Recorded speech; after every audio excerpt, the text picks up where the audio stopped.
Oh, the flow. Jeez. Dude, you look like straight Tom Cruise, like you're about to get in a fighter jet right now. You got straight mustache, the headset. You kind of look. Dude, I like the flow. I haven't seen it in a while. Thank you. I've been letting back. it grow out. Dude, I had a full-on beard, and I just cut it like a week ago. It was kind of sad, actually. How's this mic sound? Does it sound good? Yeah, I can hear you perfect. Okay, yeah, it's my gamer setup, bro. Nice. Dude, my mom came over for dinner. You know how when I was talking to you, I left my AirPods on my counter, and then they just disappeared. And I was like, what the fuck? Did they just like disappear and vanish into the air? I thought maybe my dog or my cat knocked it off the counter, then my dog ate it or something. And then I tore the house apart. And then last second, I was like, I'm going to call my mom and just ask maybe if she grabbed it by accident. And she's like, oh yeah, I have 2 in my purse. Like, sweet. Appreciate it. Like, I literally looked for 2 days. I hate life without AirPods. That just shows you something. Oh yeah. These right here are, in my opinion, actually one of the most valuable possessions you can have, because it gives you access to so much. Is that Beats? Yeah. Do you like them? Yeah, I like them. Yeah, I just like the Apple ones because I have an iPhone and it just pairs super easily. Yeah. They're so nice for work. I have it on adaptive, so like if I use a saw, it'll block the noise out, and then if I'm talking to people, it'll just pass the sound through. It's crazy. Yeah.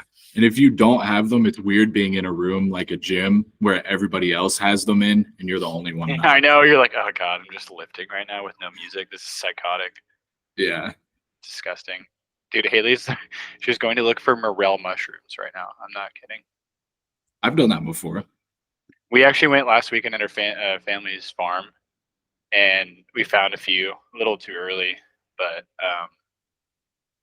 anyway, she's taking a smoke break and she's like going crazy. I was like, just go outside, go do something. Yeah. I can remember, I'm not super close with my uncle that lives at the lake, but just one time randomly during COVID, I called him and said, hey, do you want to go search for morel mushrooms? And at first he said no. And then he called back and he goes, oh yeah, actually, let's just go do it. So we went and looked out in the woods, walked around the entire perimeter of my grandparents' farm, and ended up finding just one tiny mushroom. But we still took it back to the house, chopped it, put it on a little frying pan with some butter, a little bit of breading, and each had like a tiny half of a mushroom. Yeah. Dude, they're dank. They're so good. I love them. They're really freaking good. Did you oh gosh, what's that guy's name? Stamos, the mushroom dude who's on Rogan. Oh, I saw he was on there today. Yeah, I was listening to the beginning of it earlier. It was looking like it was going to be another interesting episode. What were they talking about? He was talking about some old growth forests that have this specific mushroom that, I don't know, it's supposed to increase your immune response or something or another. And he got like a trial for the COVID vaccines. They gave it to people to lessen their reactions to vaccines, and that's what they're using it for, is to get rid of adverse side effects, because it's supposed to do something. It's supposed to get rid of the mechanism that causes people to have adverse reactions, I guess, like your immune system overstimulates or overdoes. That's over my head, but I don't know, he said it was working or something. But it was interesting because he was saying old growth forests, there's not much. There's none in Missouri. I don't know if there's any in New Mexico where you're at. I'm sure there might be one or two, maybe one at most. But it's crazy to think that in the entirety of Missouri, which is a huge geography, we felled every single tree from basically 1800 to 1920. Every single tree that ever stood, we felled it and used it for something. It's wild. Huh. I've never thought of it that way. Like the old growth forests, like the redwoods, there's some luck. Thank God, we kept a few of them around. But a lot of it, Missouri used to have a lot of pine trees, and that doesn't have an underbrush because of the needles, compress the ground. So totally changed all of the like topology and geography, not topology, I think is probably the right word. But it totally changed like the underbrush and like all these characteristics of states because we just went and logged like all the trees and got rid of what was, there beforehand. And then oak grows faster and like all these other smaller trees grow faster. So they replaced those. It totally changed like the look of, the United States. And Europe they already did that way before us. I don't even think they have one in Europe, maybe one or two, like in Norway or something out in the middle of nowhere. But Canada, that's where all our lumber comes from. Literally, all of the world's lumber comes from Canada. Like Really? all the stuff we use at work when we're framing, it's product of Canada. I mean, there's a few. Every once in a while, we'll find some stuff that comes from the United States, but most of it is Canada. Like we destroyed most of our forest, but they plant and they come back. Like we manage it well, but we don't have old growth anymore, essentially, for the most part. It's kind of interesting. What does that mean, old growth? It's never been logged by humans. Oh.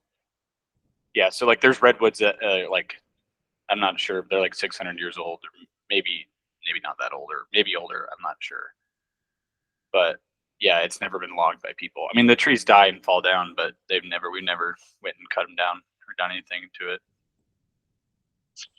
Have you ever been in a forest like that before? Like the redwoods? Yeah, or just like an old growth forest? I've never even been to California. I haven't been to California either, but I went Pacific Northwest, where Mount Rainier was, and I think it's an old growth forest. I'm not sure, but they didn't have redwoods. They're not as big. I think it was Doug fir. Could be wrong, but it's where Bruce grew up. Dude, it's mystical. There's like moss hanging over everything. Like the bark looks crazy. It's insane. It's so cool, and it's also like a rainforest there, so it's very different. That's in Washington, or is it Idaho? Washington. Mount Rainier is sick. You should go if you ever get the chance. It's so like the Rockies, they like for either direction you come from the Rockies, like it's like a plateau. Like starts flat and then it goes up to like 6,000, 7,000. Like Denver's 5,500, and you go up into the foothills and you're at like 8, and then you're looking at the 14. So you're only really looking at 6,000 feet of mountain if you think of it that way. And Rainier goes from sea level essentially to 14,000 feet. So it's so much more impressive. Like it looks like it's twice as big as the Rockies as far as what your eye can see. And it's nuts. The volcano that if it ever went off would destroy Seattle and the surrounding area. Tacoma would be absolutely destroyed. But dude, it is breathtaking. The glaciers were insane. It was the coolest thing. And we went in like late summer, so like the whole fields before, once you get like above the alpine line, it was just all these wildflowers everywhere. It was so cool. That's tight. Yeah. I mean, you've seen that. We've seen that in Colorado. Remember when we went with your family? We saw something similar to that. But it just, the mountain itself just looks so much taller. Just because your starting point's lower, essentially, if that makes sense. Yeah. I want to go up there. I want to see Alaska too at some point in my life. Those mountains up there look nuts. I want to go to Denali so bad. Yeah. Oh, it's so bad. That mountain looks insane. I think it's the only 20,000 foot mountain in North America. We need a fact check this while I'm talking. I was thinking that when you're saying, is there an old growth forest in New Mexico? Like, somebody pull that up, please. I can Google it. You should. Yeah. Are we rolling right now, by the way? Yeah. Yeah, we're in the thick of it. I think you should shout out your Russian listeners. Shout out to the Russian listeners. That's hilarious. It is. What do you think they're like listening like about? I don't know. I wonder if it's just it came across in the algorithm somehow. Yeah, and they clicked on it for like a second on accident or something. I don't know, because they wouldn't be able to understand us, right? Dude, I mean, they could run it through like. Does YouTube have like a system of subtitles for languages? I think so. I mean, that wouldn't be entertaining though. I wouldn't listen to Russian podcasts. That sounds terrible. Yeah. But if we could put our voices into AI or something that automatically matches our lips with Russian, somehow makes it fluent, That would be Dude, pretty cool. have you seen the video? It's like an AI snippet of Hitler where they used it. They used his voice through AI to speak in English, and they redid his speech. Dude, it's insane. It's so weird, but it's like his tone and his like German insanity, like but it's in English, and you can actually hear what he's saying, and it just sounds like a regular politician. Like the clip, it was like, I stood up for this country. Now I ask you to stand for me and vote me in. And it was creepy as shit. And it sounded just like his voice in perfect English. It was actually wild. Like that is a really cool part of AI. I googled New Mexico has 125-acre old growth forests of 400-year-old ponderosa pine and Doug fir trees. It says it is among the few locations that make up the remaining 5% of forests not lost to 20th century logging. So we logged 95% of the United States, essentially. How is that even possible? I mean, truly, the scale of that industry had to have just been insanity. Yeah, well, dude, it's cool. You know, Landon's property, we went out there and saw it. There's like an old cut through road that kind of like jags down alongside the hill, like down at the bottom of that little, like, it's not really a spring, it's more like a weep, but there's always water in it. But anyway, there's a little cut through that was used by loggers, like that was probably in like the early 1900s. I mean, people used what they had available to them. There wasn't, you got to think about there was trains, but there wasn't, advanced shipping mechanisms. We didn't have interstate highways. People had to get like lumber around their areas. So it was just people that lived there that just logged it. And then there were mills set up that they would load it up to if they were lucky enough to have a car, but more than likely it was drugged by like mules or horses or something, which is fucking nuts. It's a different life. Or they like rough sawn, they probably rough sawed a lot of it. Dude, I did a job for these people in Ozark, and the house was built in like the 1800s, built by slaves, certifiably built by slaves, and the post, it was like post timber framed, and they had these huge 8x8 posts running through the living room that had axe marks on it that was hewn on the property by slaves. It was kind of like terrifying, but also really cool to like go through that house. It was beautiful. I mean, it was falling apart. That's why we were working on it, but it was so cool. Like just a little neat thing of history. Yeah, that is interesting. To be in the 1800s as an American would have been one of the craziest lives. Dude, yeah. Truly lawless. Like legitimately, like you think about how we enforce laws now. Like it's easy. You have a car, someone calls the police and they go there, and then we have like a court system. But like back then, I don't know, how would you, if you killed everyone that saw you commit a crime and there's no way to like, take a photo, it's like, first of all, it's kind of alarming because I'm sure there are a lot of people that got, found guilty that weren't. I'm sure that happened quite often. But also, like, if you take it by the letter, you would know more about this because you went to law school, but, it's supposed to be your, what am I trying to say? Guilty without a shadow of a doubt, right? Isn't that kind of what they tell the jurors, that you have to be 100% positive they're guilty? So you could easily cast out back then. Like, how would you ever get anybody, like, I don't know, convicted of something? Think of it like that.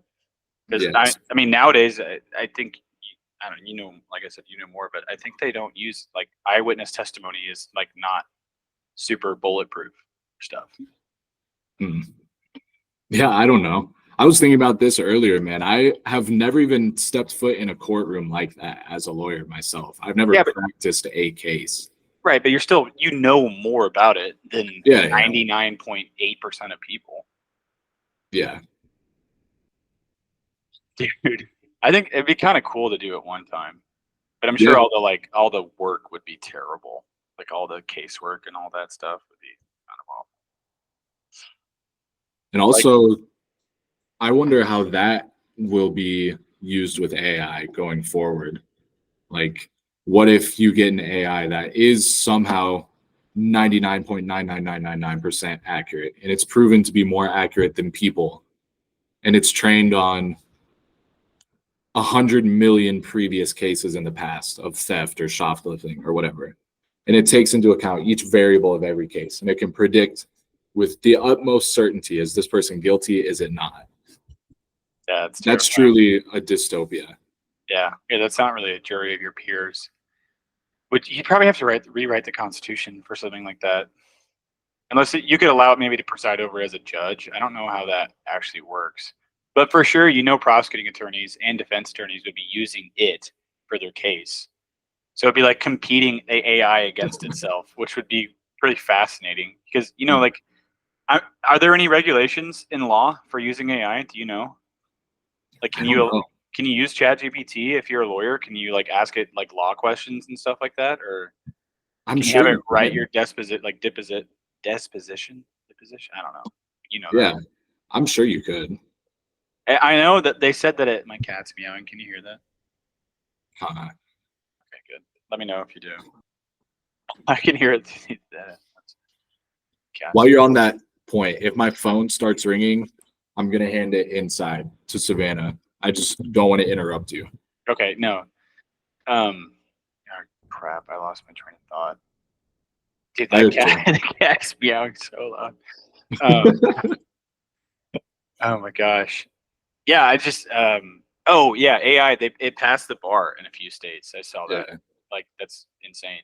So like it has the general knowledge of an attorney capable of passing the bar. Which is pretty wild. It is. What if you could hire an AI or a robot to do your case? Oh, dude, I would. You don't have to pay it. Lawyer fees are absurd. Like, that's an insane tool. You got to think about that. Like, that's why this is truly going to revolutionize everything, is because, like, if you don't need a lawyer, if you can file briefings and represent yourself, which you can do all the research through AI, allow it to build you a case, watch a few YouTube videos, and learn, like, court proceedings, which anyone's capable of doing. It doesn't require, like, some genius level intellect to do that. Like, you're letting it do all the hard work, Yeah. Like, that's maybe 5 years away. Like, but when we were kids going like in high school, they were like, you need to go get a degree because, one day robots are going to take over all these shitty jobs no one wants to do. You're not going to be swinging a hammer when you're older. And it's like, well, maybe the only thing that will be left to like work on is literally like that manual labor. Like, like AI, like Wall Street, like it's just people that have algorithms that they use to like notice patterns. Like, you can't tell me AI is going to do that 1,000 times better than a person. Like, there's so many jobs like that sounded so secure. Like, and people told us that you need to go do this, you need to go do that, and comes to find out like they were way wrong, which is nuts. Yep. Doctors too. Get the AI model. Its database is literally 1 billion human data sets of their body and their temperature and their symptoms. And it gets your diagnosis instantly, and it's never wrong. To the point where a human doctor just automatically looks like malpractice in comparison. Dude, they already are using AI to spot cancer, and it has like it's catching it way, way, way earlier than humans will. Like, whenever you have like early stage cancer and you can't quite tell on the scans, I guess like they're already training it to do that, and it's catching it at a way higher like success rate than just doctors. Dude, this fucking cat. Let the cat in. So get him up on the camera. Does he like for you to hold him? I don't know. Cats, very finicky creatures. They are. I gotta take the headset off. But... Let him in, man. Back in business. Yeah, he's a weird cat, man. I don't know. Cats are strange. You just like, people come over and try to pet a cat, and you're like, if it tries to scratch you immediately, just be done, because that cat decided it doesn't want to be pet by you. But people will push it, and then he'll claw him up. They're like, dude, your cat's mean. It's like, no, that you've never been around cats. You just don't press it. Yeah, you got to let them do what they want. Right. They just exist in your space. Yeah. Stay out of each other's way. You might cross in passing. If you have a good encounter, that's great. Yeah. He doesn't like to be alone. Yeah, you're telling me, dude. I have a German Shepherd literally sitting like right there. Dude, those are such good, loyal dogs. Man, it's awesome. I'm very glad to have one right now. Yeah. He's a puppy too, so he's still like a hilarious level of energy. Oh yeah. Yeah, like George was part German Shepherd, and he definitely got that loyal aspect and very obedient, very trainable. But he got the chill nature of the Mastiff, so he could definitely calm down. But RIP to George, he was a real one. That was brutal, dude. That's potentially one of the most tragic stories I've heard. Dude, I gotta get this cat out of here. Psychotic. Okay, I gotta get that. What's the cat's name? Willie. Willie. What up, Willie?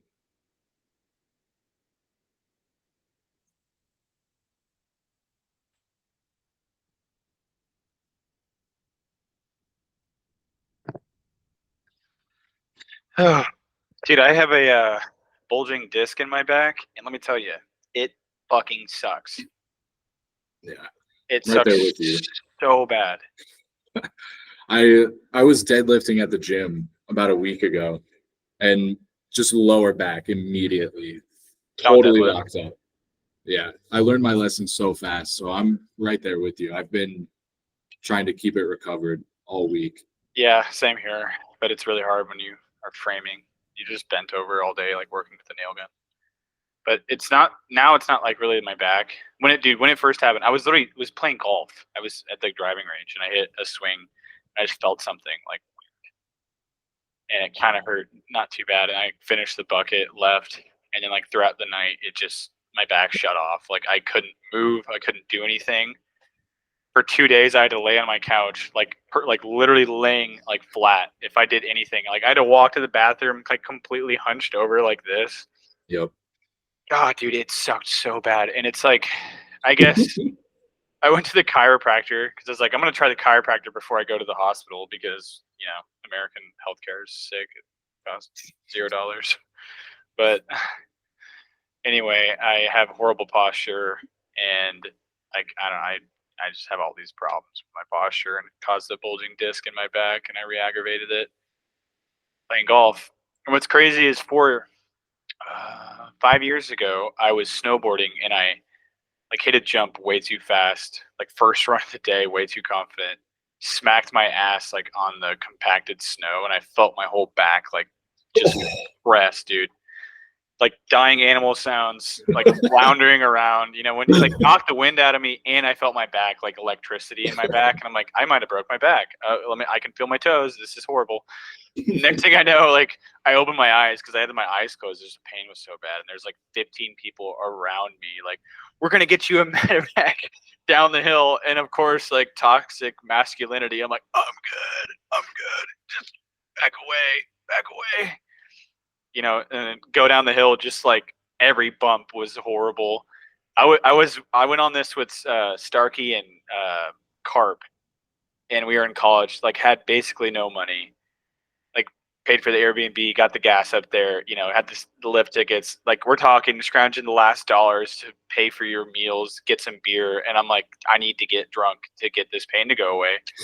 And I walked into the bar and it was like $9 per beer, and I was like, you gotta be shitting me. Like, this is brutal. But it went away. But then after that, to make the point of the story, I had like horrible tightness in my hamstring, and I thought I did it squatting.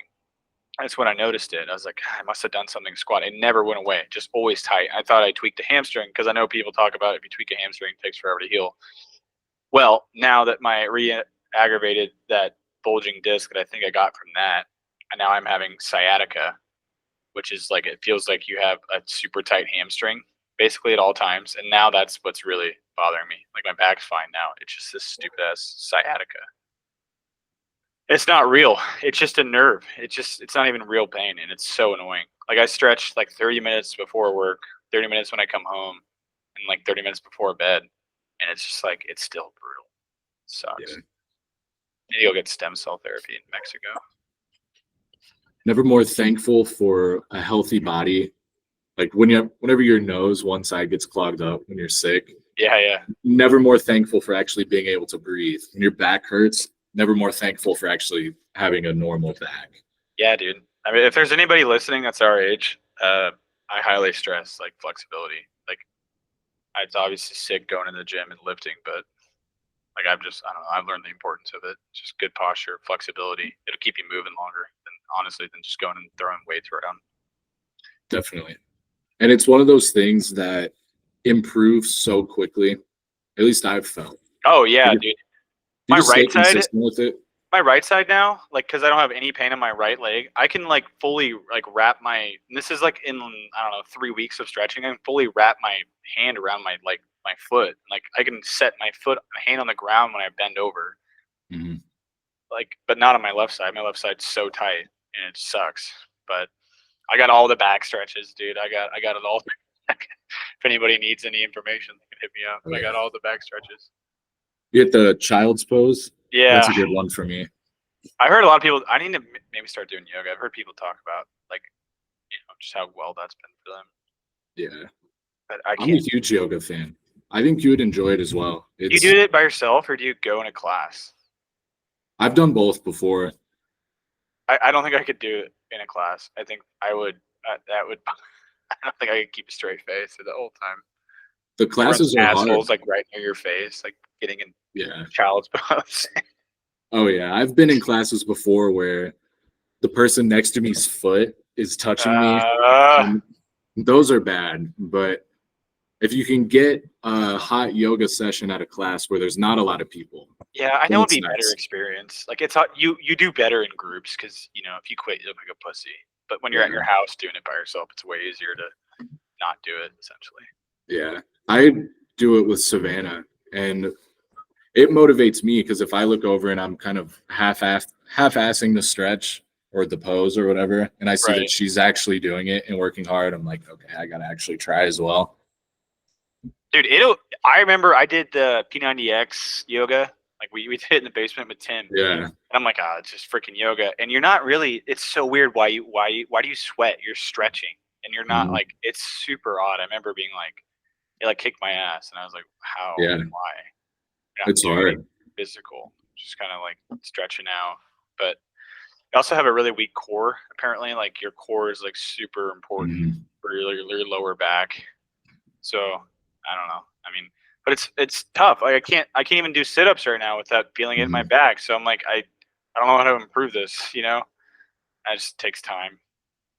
Yeah, I've been hearing a lot about body weight too.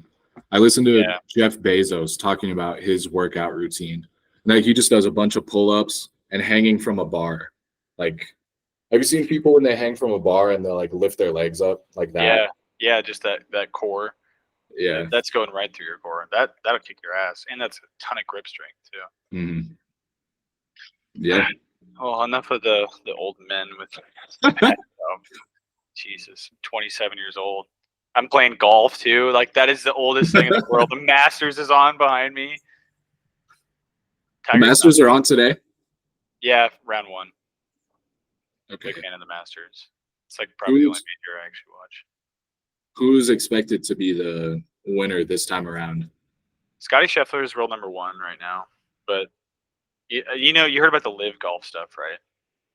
Yeah, like Saudi Arabia is buying up. Yeah, Saudi backed stuff. All the not all, but a lot of it's probably half and half split of the world's best players. Half stayed with PGA Tour and half went to live. It's like Bryson DeChambeau, Brooks Koepka, I think Phil Mickelson. He's not that good anymore. He's old, but Bryson I think was 7 under in round 1. He's got the lead. And he's a live golfer. Scotty's 6 under, and he's the world number 1 right now. So I'd say it's probably a 2-horse race between those guys. Dang. But so that means they just don't play in the PGA events anymore? No, they don't play on the actual tour card. But I don't know. They got allowed to invite back to majors. If you think about it, it's like the only thing people really watch are the majors.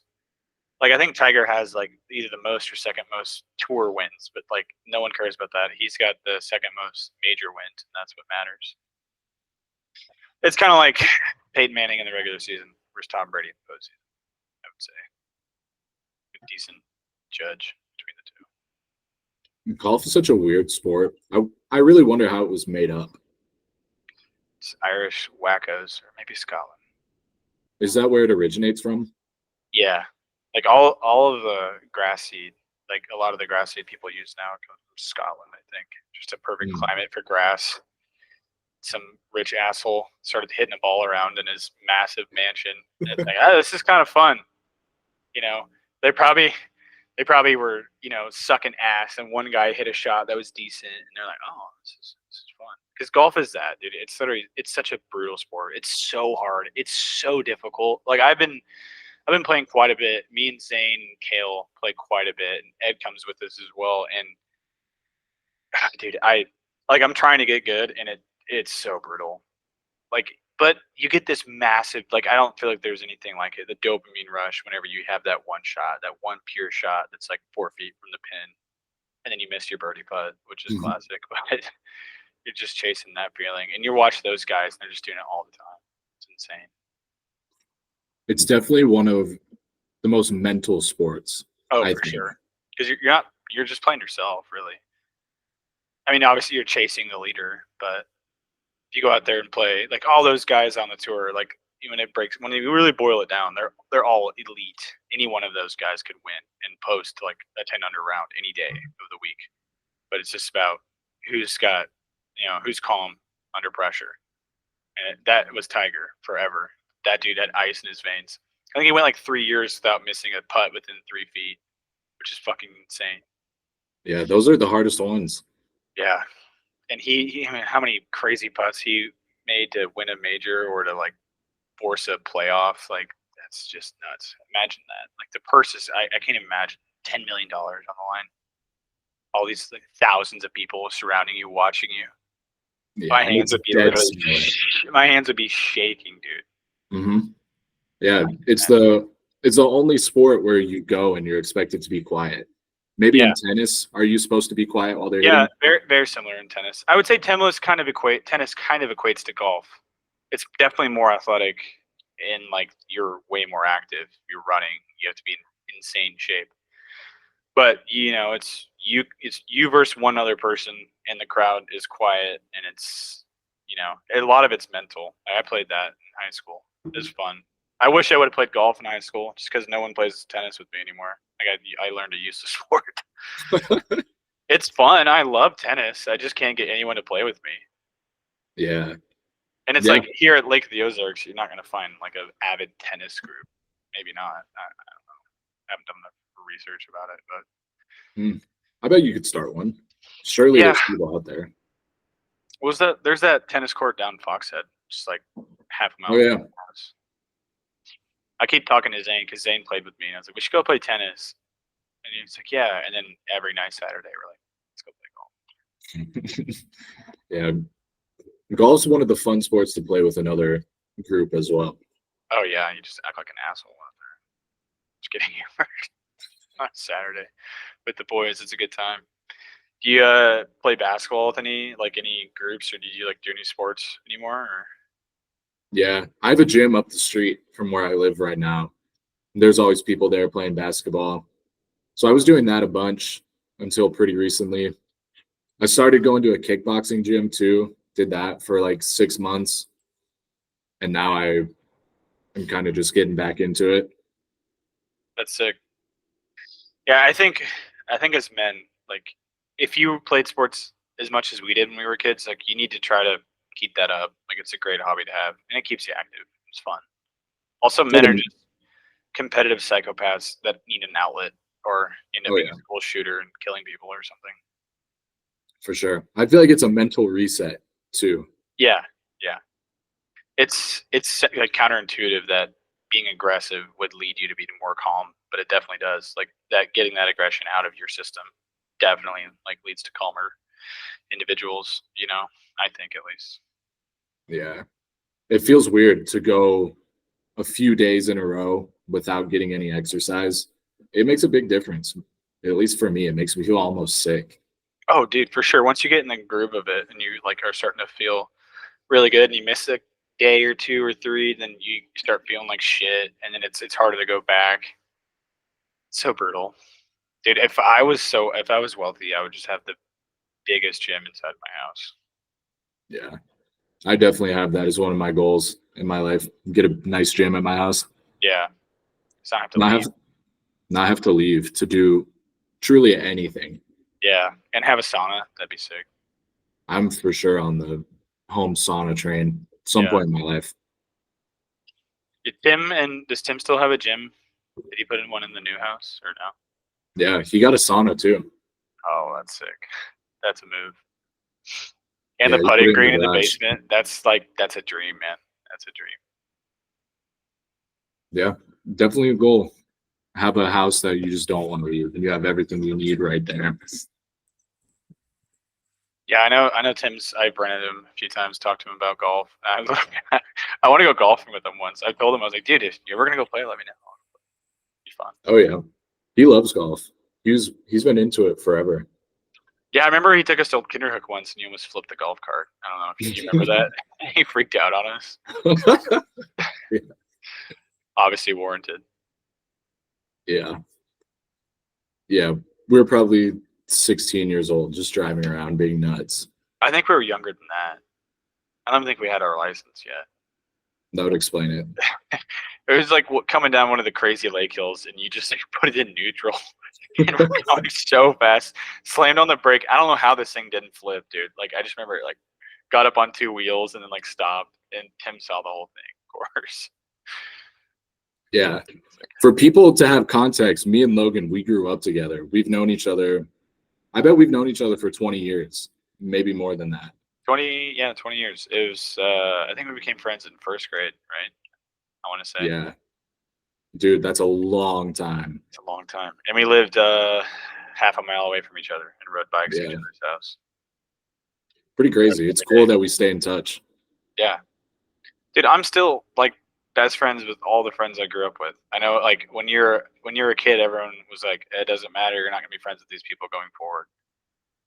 But I'm still like, you, Carp, Starkey, Kale, Ed, Eli, like, and I know I'm missing some guys, but yeah, I'm closer with those guys than like any new friends I've made, which is probably not For sure. great. Probably should reach out more, but I made a lot of friends in college, but it just didn't.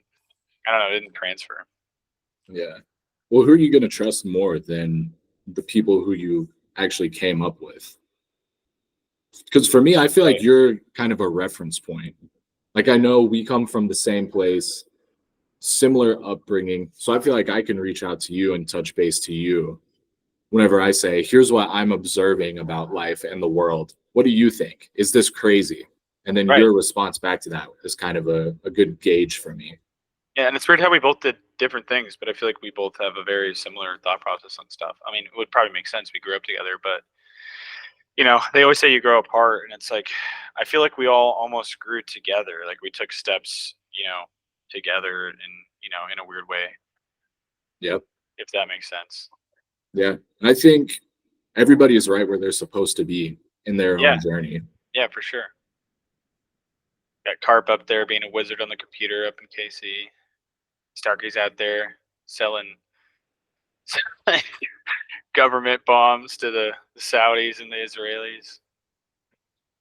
That's nuts. That's pretty cool. I would love to talk to him about that because I wonder what the day-to-day is. Probably couldn't talk to you about all of it. He's got classified clearance. He has to go through No way. all that. Yeah. Whoa. Yeah. I didn't know that. That's sweet. Yeah, it's nuts. Dang. I give him shit for it all the time. I'm like, yeah, dude, you just selling bombs to start all these wars. How does that work? Sell it like to who? Contractors federal or the government? Yeah. Whoa. Yeah, like I think there's a big misnomer with like the general public. People think that the United States government just develops all this stuff. That like they, for the most part, they haven't developed shit. Like it's private industry. It's Boeing, Lockheed Martin, Raytheon. They develop all of our defense stuff, and then they just know that the government's going to foot the bill. So like if they have an unlimited budget, for what most part they do all the innovation because government's pretty inept at innovating anything, but they can spend money, so they just give them money. And yeah, that's how we've gotten, we're the world superpower for the most part. And like, look, there's been some programs that are, like the atomic bomb. Like the government went out and got the scientists and brought them to an area. They didn't really innovate it though. They were like the thought leaders of the time. that figured all that stuff out. But I mean, they definitely, I guess they've incentivized it by using tax dollars. But yeah, it's kind of crazy to think about it. It's just private company that's building this arsenal, essentially. Like, if they decided not to sell it to the government, or if they put in like a backdoor channel and just had like all the F-15s, like, I mean, they obviously they would still need a pilot. It's not like they're like automated, but like bombs, for example, they put like something into a bomb, like who's like the head of those stuff, like, it's kind of crazy. One thing that I wonder, when you hear about the Ukraine bill, things like that, us sending money to foreign nations, and I'm not aware of how this works, but maybe someone out there is. When they say we're giving $80 billion to Ukraine, does that mean the government is giving cash to the Ukrainians somehow, or does it go to American contractors who then build the weapons that are given to them, and it's valued at 80 billion or whatever? That's what's going on. They pay they're basically giving them a stockpile of arsenal that we have, and they're evaluating it at $80 billion for the most part. But we've also, I think the latest bill wasn't even, they're not giving it. You could correct me if I'm wrong. You don't have anyone to fact check us, but that's the best. Do your own research. I'm not a professional. Yeah. I don't know exactly what I'm talking about. I think the latest bill was to just rearm ourselves. Like, they need some aid, I think, but it was mainly because we've like went through a ton of our own stockpile, like, to give to them, and we just need to like then go make some more and give money to those defense contractors to make more of it. I think that's what's going on this latest one, but it's been held up for quite a while. The Republicans aren't wanting to pass it for I don't know what do they want. Oh, there was the secure the border. They said they won't pass Ukraine unless the border is secured. I think that's where the standoff's at right now. So then, is it right to think this way? Does perhaps the American economy simply run on war? Like, is that the backbone of the U.S.'s economy? In a weird way, it's the backbone of the world economy. Like globalism, globalist trade, like, that wouldn't have happened had we wouldn't have had the world's most elite navy, and we patrol the ocean, like, we patrol the sea, like, we gave a guarantee of defending shipping vessels. So basically, we opened up free trade for the world, and we paid for it, and everyone became the beneficiary of it. Unless you're in Thailand making sweatshop Nikes, you probably didn't benefit a whole lot from it, or China making iPhones in Foxconn with nets around, so you couldn't commit suicide. But no, yeah, like, we patrol the world's oceans, so like we put that investment in, like, opened up global trade, free trade, and so yeah, I guess you could kind of say in a roundabout way that war kind of incentivized that, and that's what the economy runs on. But I mean, I think the defense budget is like 11% of the federal budget. I'm gonna Google it. What do you think it is? What percentage of the federal budget is defense? I feel like shooting higher would be 25? Safer. Well, sure, we can go with 25. I truly have no idea. I'd be curious to know. What percent of the federal budget is military? Oh shit, 1/6. So what is that? 1/6. It's like 16 something percent. Right in the middle. Yeah. What did we say? 11, 25? Yeah. Right in there. Huh. I wonder how much money that is, though. Does it say? Let's look it up.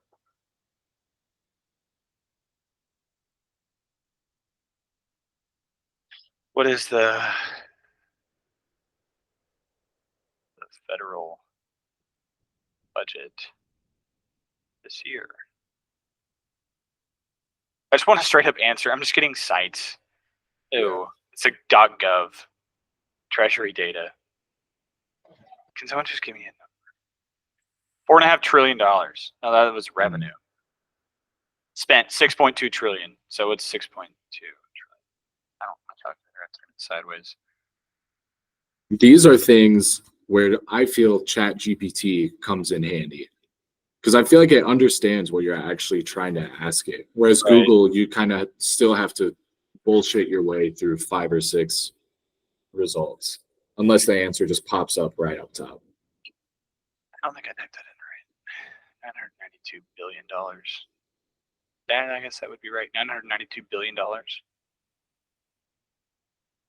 It's so much money. Yeah, that's insane. Even if it's 10% of that. Even if it was $92 billion. That's insane. Yeah, that's crazy. That's wild. We haven't been in like, maybe I guess the supporters would say we haven't been in a conflict because of, I mean, we've been in conflicts, but relatively small, not with a major power since World War II. Maybe they would say it's because we have a super strong military, but I mean, there's probably definitely some truth to that. I mean, I'd rather we have, the crazy military than somebody else. That's for sure. Yeah. And the scope of the military is so wide. I mean, we have bases legitimately everywhere, dude, everywhere. Like we paid for you think about we've paid for Europe's defense ever since World War II.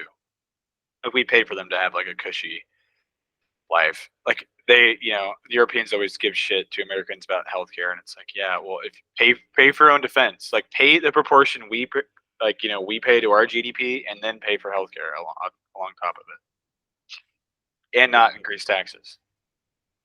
Europe could have looked so differently. I wonder what that timeline looks like, if it exists out there, the universe where the Germans won. Yeah, where it just spread. Yeah, that's an interesting thought. What would have happened? Would they have developed the atomic bomb, and then because they were on the trajectory of doing that, but yeah, if Germany just wouldn't have invaded the Russia, they wouldn't have invaded the Soviet Union. We weren't in the war. They invaded Russia, Pearl Harbor, December 7th, your birthday, 1942. I think 1941 or 1942. Yeah, Pearl Harbor, and then Germany declared war on us after the Japanese attacked us. But if they wouldn't have done that, and then they wouldn't have attacked Russia and they just kept their land gains, what would have happened? Who knows? It's crazy. Probably wouldn't have been good. Whatever. Probably would have been a hell of a lot worse. They'd had time to entrench themselves. Because we are inevitably going to get drawn into a conflict. Hitler was insane. He was very unstable. On also, so much drugs. So much drugs. Literally a fucking drug addict. An insane person with a drug addiction. Yeah. I think that's what's so fascinating about the Nazi culture. People love to look back. Were they into the occult arts? Were they on drugs? Really, what were they into? Right. Yeah. I mean, were they in contact with aliens? There's so much speculation. Yeah, there is. What's interesting to me though is just the amount of research I love history, so I've done a lot of listening, reading about World War II, and before the French capitulated, they were seen as the world's military dominance. They were the world superpower at that time. They had dominance over Germany. They were the number one. And Germany's military at that point, while they had superior things such as some of their tanks were far superior, overall they weren't better than France. But they just adapted a blitzkrieg tactic of just lightning strike. Let's going to get in and out. And the French thought it was going to be World War I Part 2. And so they kind of took their sweet ass time to engage, and then next thing you know, Paris is surrounded by the Nazis, and the French, a little, sorry if there's any French listeners listening, but little bastards they are, they capitulated because they didn't want their precious Paris to get destroyed because of all the history in Paris, so then they surrendered. But just crazy blunders, and there's so many things like that in history that just there was a general who had warning that didn't do it, and then had the Germans not done this very specific thing, and if they would have gone this way, they would have gotten caught by a scout, but they didn't. And there's so many cases like that in history where if that didn't happen, the whole story changes. Fascinating. Changes for America for sure. Right. I mean, What would we're happen? poised right after that. I mean, the real reason why we're a world dominant superpower is because Europe destroyed itself with two massive wars, like back to back. We just showed up to clean up. We swept it up, but in reality, we didn't really do a whole lot comparatively. Their entire infrastructure was destroyed, their manufacturing capability destroyed. It took them forever to get back up on their feet. I mean, they did it fast, but we had, perfect opportunity. We had this amazing manufacturing hub already with Ford and General Motors, and then we pumped it into war. And then, after that, all of the manufacturing hub of Europe's destroyed, basically gone. We're the only thing left. And so we kind of rise to prominence with that. And I mean, geographically speaking, we probably were on that trajectory anyway, but it would have taken us longer to overcome that. To become like number one, I guess, just because we have so much resources here and so much land versus Europe. Like, we're the size of Europe, and Europe's basically like Germany would be like a bigger state. Like, have you seen like Europe superimposed, like, some of the like over states and stuff? Hmm. Like, the UK is like, it stretches from like northern Arkansas up to like Iowa. That's it. It's not big. Yeah. It's very small. And there's a lot of other like pretty cool examples. Like, Spain looks big, but Texas, like, you can put Texas on the map. I've seen videos of it, and it'll just take up so much of Europe. Yeah. People travel around in Europe and go to so many different countries. Like a European tour, you can go to whatever. Right. 8 It's because, like, you're countries pretty traveling around the easy. United States, which is hard. It's difficult to do, but it's not that difficult. But it's interesting because the Mercator map, I don't know exactly what something map that we all look at, the flat map, like, distorts the true size of countries. So when, like, you see it on a globe and like superimpose like stuff over the top of it, you kind of get a better general sense of how big stuff is, and most of it's overrepresented. Like, the northern hemisphere is for sure. It's a giant world, dude. Yeah, it's huge. I want to go to Europe so bad. I don't know about you. Yeah. I want to go where I'm from, like that region, like Ireland, Sweden, Germany, all that stuff. I think it would be cool. Same. Ideally, I'd love to start in the UK, kind of work your way through that, and then hop over to Amsterdam, go through Germany, go to France. I'd have to go to Poland because I'm a quarter Polish, and then maybe end up like around the Mediterranean. It'd be awesome. For sure. I really want to go to Spain. I've heard really cool things about Spain. Spain's supposed to be a cool country. Yeah. I've been seeing videos of Switzerland on Twitter, and that looks crazy. Yeah. It looks like a fairyland. It literally does. Yeah. Like, when you think of like a medieval, like Lord of the Rings kind of look, you get that in Switzerland. What wasn't it filmed in New Zealand? Is that right? Yeah. Like, they're pretty crazy too. Yeah, the difference in, like, New Zealand has some crazy coral reefs, and then it's just, I mean, it's a big island, but it's, think about it, it's not that big, but it has such diverse geography in a very small area. It's kind of nuts.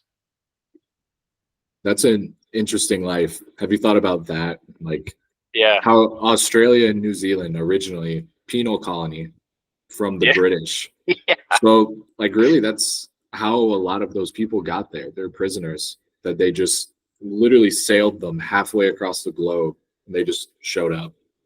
Yeah, like, the British were like, you're either going to hang by the noose, or you're going to go, down to Australia because we need some, men there and women. It's kind of nuts. It is. Do you think, like, there's a difference, like, something happens to you, like, where if you're in like the northern hemisphere, like, our summer is their winter, like the southern hemisphere, like, do you think that that changes something in you a little bit? Like, it makes you just a little bit different? Or do you think there's no difference whatsoever based on where you're at? I don't know. It's hard to say. I've thought about that. I've felt jet lagged before. Like, I've went over to Europe, and it's weird because the time changes and you're behind, and you have to go back forward. So I don't know. I mean, maybe their circadian rhythm or something is slightly different. Right, but I mean, I guess they're getting the same amount of sunlight per like whatever latitude they are in correlation to up above during like the mirror image of the season. But it's like they're in a totally different part of the world, you know, and like their Christmas is warm, so that changes something in their mind, you know. Yeah. Those little holidays, I guess. That's probably the only one in Easter is in the fall for them. Australia is a wild country. Everything there wants to kill you. Most venomous snake, most venomous spider, great white sharks, saltwater crocodiles, most venomous jellyfish. So I wonder how that happens. Like we think about Pangea. That's what it's called, right? When all the continents were originally just one landmass. Yeah. How does it happen over time that all of the most venomous, or a pretty big chunk of them, all end up in this one little spot, Australia? I don't know. I wonder if there's a reason for that. It must have been a harsh environment, I guess, right? You know, like Darwinism would say that. You know, you adapt to your surroundings. So if everything's trying to kill everything, then you kind of. But I mean, North America was very similar. I mean, we had some pretty horrific animals in megafauna in North America, and we just got lucky that they got knocked out when the Ice Age ended. There's a giant cave bear the size of a minivan that was roaming North America. That would have made it pretty hard to get around, you know, whenever we showed up. And then, you know, the giant cave sloth the size of a car, like crazy ass animals, saber-toothed tiger, the American tiger, the Pleistocene lion. Like there's some crazy animals that just went extinct. That 20,000 years ago, in the scope of Earth's history, as far as like when we date, like paleontologists date stuff, that's nothing. That's a blink of an eye. Yep. And the woolly mammoth too, like massive megafauna. Like we had more megafauna, which is, I think it's defined by anything over 40, any mammalian species over 40 pounds of body weight, or maybe 30 pounds. We had more megafauna in North America than Africa currently has now. Whoa. Yeah, by a lot. Like our safari was way different, way better, I guess, than Africa. But like that was Europe too, very similar megafauna that went extinct. But it seemed like Africa just didn't have that same extinction event. So like I've heard, you know, the going theory is that we overhunted. But why didn't they do that in Africa then? Why did they survive? I think something else happened. I mean, they have graphs of like the climate melt stuff, and it just like happened like instantly, you know, just huge ranges of temperature instantly. Like, and North America was like sitting on a massive glacier, so I mean, it must have been catastrophic, whatever did happen. It just really puts that climate change shit in perspective, you know. We're talking about a few degrees, but like, you know, the entire Earth changed. Sea levels rose by 680 feet. Because the amount of glaciers that ran into the ocean. It's wild. Not that long ago. Really not that long ago. Humans were around. You know, we went through that. And it's crazy is like, you know, ancient Mesopotamia, that's the birthplace of human civilization. But it's like, that's right in the middle, you know, of a landmass. And I guess the Red Sea is around there. But if any humans were flourishing during that time, they would have been along the coastline. And now that coastline is like 300 miles inland further. So it would have wiped out any trace of, you know, anything we could have found, which I think is fascinating. Yeah.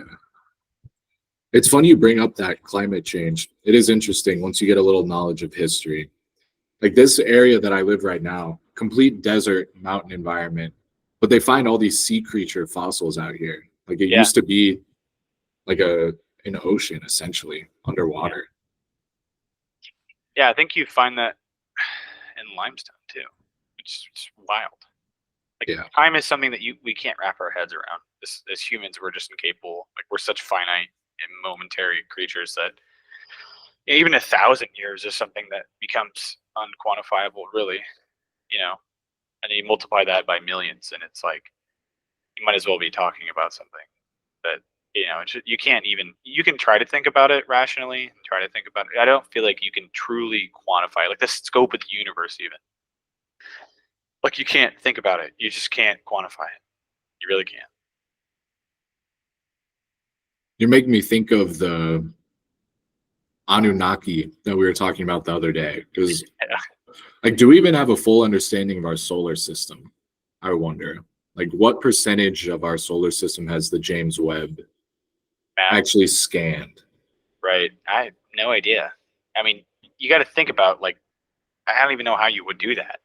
It's like an empty void. You'd have to, and Yeah. we're like, think about like the room you're in, or you might be outside from what it's looking like. Like, make yourself like the head of a pin, or a needle head, and put it on the table, and then just encapsulate that room, and then you have a little laser that's going from that, and everywhere you look, you have to map that out. I don't even know how you would do that, and that's just the solar system. And then if you wanted to map out the universe, that little needle would be like all of the United States, and it's like, how would you even get that laser through that wall there? So there's probably stuff in the way, and I have no idea. It's unquantifiably insanely massive. So how do you think, whenever they have that James Webb telescope, how do they decide what to point it at and what to look at? Do you think there's like some calculated decision? Like, there's a group of, there's a guy that was talking about it on Lex Friedman, I think. Shit, I'm not gonna get this fully right, but they basically, people petition, and then it's like there's a backlog. Like, this is from astronomers that have like reasons to. They've already done like some ground research, like at like the Maui Observatory and like some other observatories, local observatories. They've already mapped out some stuff. They found some interesting things, but they need something better to look at it. But you think about it, there's so much happening at all times that they get inundated with such requests that I think that there's like almost like a lottery, or maybe like a governing body that chooses. But it's all from scientists. It's not just like a shot in the dark. Like, they already have like an idea of what's going to be there when they look around, I think, and they're trying to get further explanations on stuff. Like, I'm sure like the insanely intelligent quantum guys are like, hey, let's go look at this black hole. That's going to help in my equation, or you know what I mean, or it'll help prove this theory. That's over my head, all that stuff is. But I think that's how it works, is they put in a request, and they've already done a lot of groundwork on it, and they're going to just point it at it, and they're going to take that raw data, and then they're going to do the work on their already, like, they probably already had like a thesis of something working. How did we develop something like that is capable of seeing that far? Like, how do you even begin to build that thing? Yeah, no idea. I mean, you think about the revolutionary, like, just for like, think about it navally, like naval combat. Like, when you spotted an enemy ship, like telescopics, like, just putting it up to your eye, like binoculars. Yeah. The machinery required to make those lenses didn't exist until like, I don't even know, 1500s, let's say. And it was very horrible clarity, and that was the world's greatest minds with the best machinery they had, like making a 2 times magnification result. But like, then that was so important to get to magnifying, like to be able to get a view on your enemy or whatever you're, encountering, land. You're trying to see a coral shoal, trying to run aground on something. Like, that's why they had the crow's nest up there. People up there were spotters. They used their own fucking eyes, most of them, and you think about how important that was. So it placed an incentive on us to develop better and better magnification. And now we have an electron magnoscope that can see like viruses. It's fucking nuts. But the incentive was there from the beginning. We found a problem.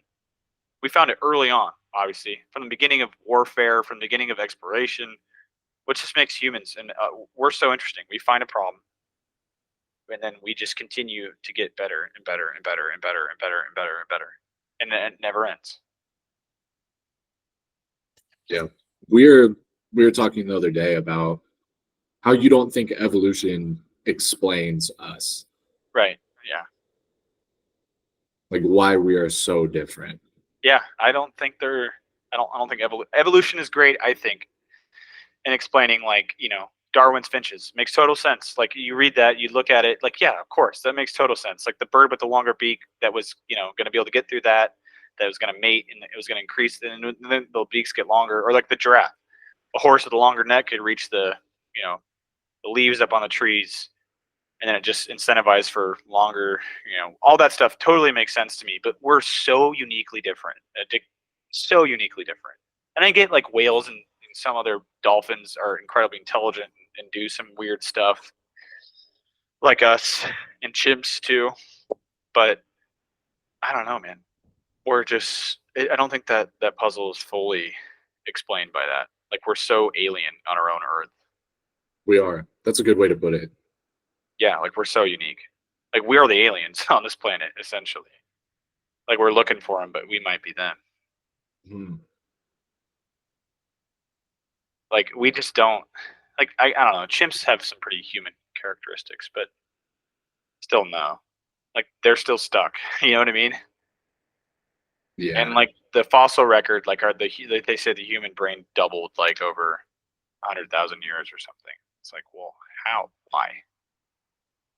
And that's a shot of the dark. You know, when they find like bone fragments that long ago, they find like a tooth and they extrapolate. You know, they didn't find like a perfect skeletal remain of a person. You know, so you know a lot of that shit is extrapolation. So I mean, I'm not saying that it's not good science. Obviously, I'm not denying that, but you know, they're making educated guesses with what they find, and that's all it is. And I think there's a God equation that they're missing out on, like some spark of intelligence. I mean, like, you have a dog, you can tell they have emotion, they have some level of intelligence, but there's just obviously it's different, you know. Yeah, they're very animalistic, whereas it's weird to me to think of us as we are a mammal the same way that a dog is a mammal or a cow is. Like, we're all an animal, essentially. Right. And I just remember hearing that phrasing and it just felt so weird to me. Like, I'm an animal. Yeah, I remember like being a kid and being like, what? Yeah, like, but we have all the same things. Coddled. I mean, we're so coddled by our own technology that like we're so removed from what it means to be, you know, part of this earth. Like I keep my house on 68. I don't give a fuck. I'll pay the extra $40 a month. I like to be comfortable, you know. Like, I'll save money somewhere else. I just want it to be cool in the summer and hot in the winter. I don't care. And we're so removed from like this daily struggles that other creatures have. Yeah. But if that were taken away from us, I think that would probably prove the point that we are animalistic. Humans are incredibly adaptable. Definitely. Yeah. We've survived it before. I imagine we could survive it again. Oh yeah, we will. I mean, unless it's like truly, you know, like the moon crashed into the earth or something, like nothing survived, but we'd find a way. We really would. Or even we put out like 35 people on a ship and send them somewhere. Or like we put, you know, embryos. Because, you know, one of the things about space travel is you can't do it. It's impossible. Like it's truly impossible. The distance is unquantifiable. It's take 3 years to get to Mars, or maybe less. Like, but regardless, it's going to take an incredible amount of time to get there. And you got to bring all the supplies you need to get there, you know, and then you got to survive. So, and then that's just Mars, which isn't habitable, you know. And if, let's say, we did find a habitable planet, it'd be like 10 light years away, which is like 17,000 times faster than we can currently travel. You know, we experience G's. Like, there's a reason why fighter pilots can't, you know, hit a turn like, you know, perfectly. They'll black out and die. Like, if we were going the speed of light, like, it would take us 20 years to decelerate at that speed, or else we'd turn to mist, like those people in that fucking, you know, Titanic submersible. Like, we're stuck with our body, and that's the limitation of space. And what's crazy is astronauts come back and like they lose like 20% bone density from just being in space for a year. Now do that for 40 years on a trip. And it doesn't work. Like, we're stuck here unless we figure out some crazy way to, you know, bend space and time itself to get around. And maybe that's, you know, what would be happening, what would happen.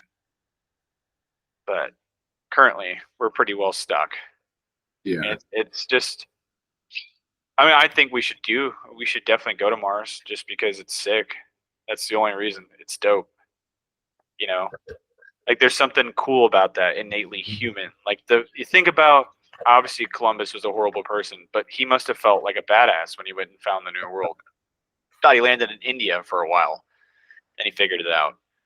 But, you know, it must have felt so cool to be the first person to try to go to India from a different direction. And he was placing all of his bets on that the world was actually round in a globe and it wasn't flat like everyone thought it was. Not everybody, but, you know, the common folk thought it was flat. People thought it was flat. And so he's putting all of his bets on that, and then he finds that. Like, that's just something crazy human. And then the story that unfolds from that is just sick. It's cool. It's part of our history. It's part of, like, you know, what makes us so unique. Like, we're the only thing that we currently know of that can do that. So we should. We should fund it. We should do it because it's cool. And it's awe-inspiring, and it inspires people. Like, how many people made that their lives work, and they just love that, you know? That's what life's about, is find something you love. And if it makes some 10-year-old kid in Georgia inspired to do something, then that was worth it, I think. Definitely. We're funding the wrong shit. We should fund NASA. Fund it. You know, like, how cool was it for our grandparents to see the moon landing, you know? It must have been insanely awesome. Yeah. I feel like a lot of people who work on stuff like that also give it their life's work for something that they might not ever even see happen. Right. The people who are making these rockets right now, there's a chance that they don't see it happen, but they're just hoping. Right. Trying. Yeah. I mean, and it's wild that, you know, private sector, you know, you could probably say you don't even need to fund NASA because Elon Musk, Starlink's doing, or SpaceX is doing it. They're killing it. They just had the heaviest pay launch of a rocket go into orbit of all time. It just beat the Saturn V, which got us to the moon, which is nuts. It's crazy we did that in 1969. I'm not sure. It was in the 60s, though. And then we had other Apollo missions throughout the 70s, which is crazy. How the fuck did we do that? And that we haven't done it since. Right. But I'm not a... Are you a believer in the moon landing being a hoax? I don't know. It's truly not one that's gripped me super hard. Like, I haven't just taken the leap to do that research. Just because it doesn't really affect me that much. Right. Well, you're also dealing with... I think the problem with people is they're dealing with something so far out of their bounds. You know what I mean? You're not a fucking scientist. You're not a rocket. You're not a physicist. You don't understand. So if you watch a YouTube video, and people can be convincing, obviously, and you can take a little seed and make it something bigger. You know, you can take a little bit of like, wow, that's weird. Why was the flag waving? There's no wind on, you know, on the moon. And people, and dumb idiot people, ignorant people are like, yeah, that's weird. This ain't going.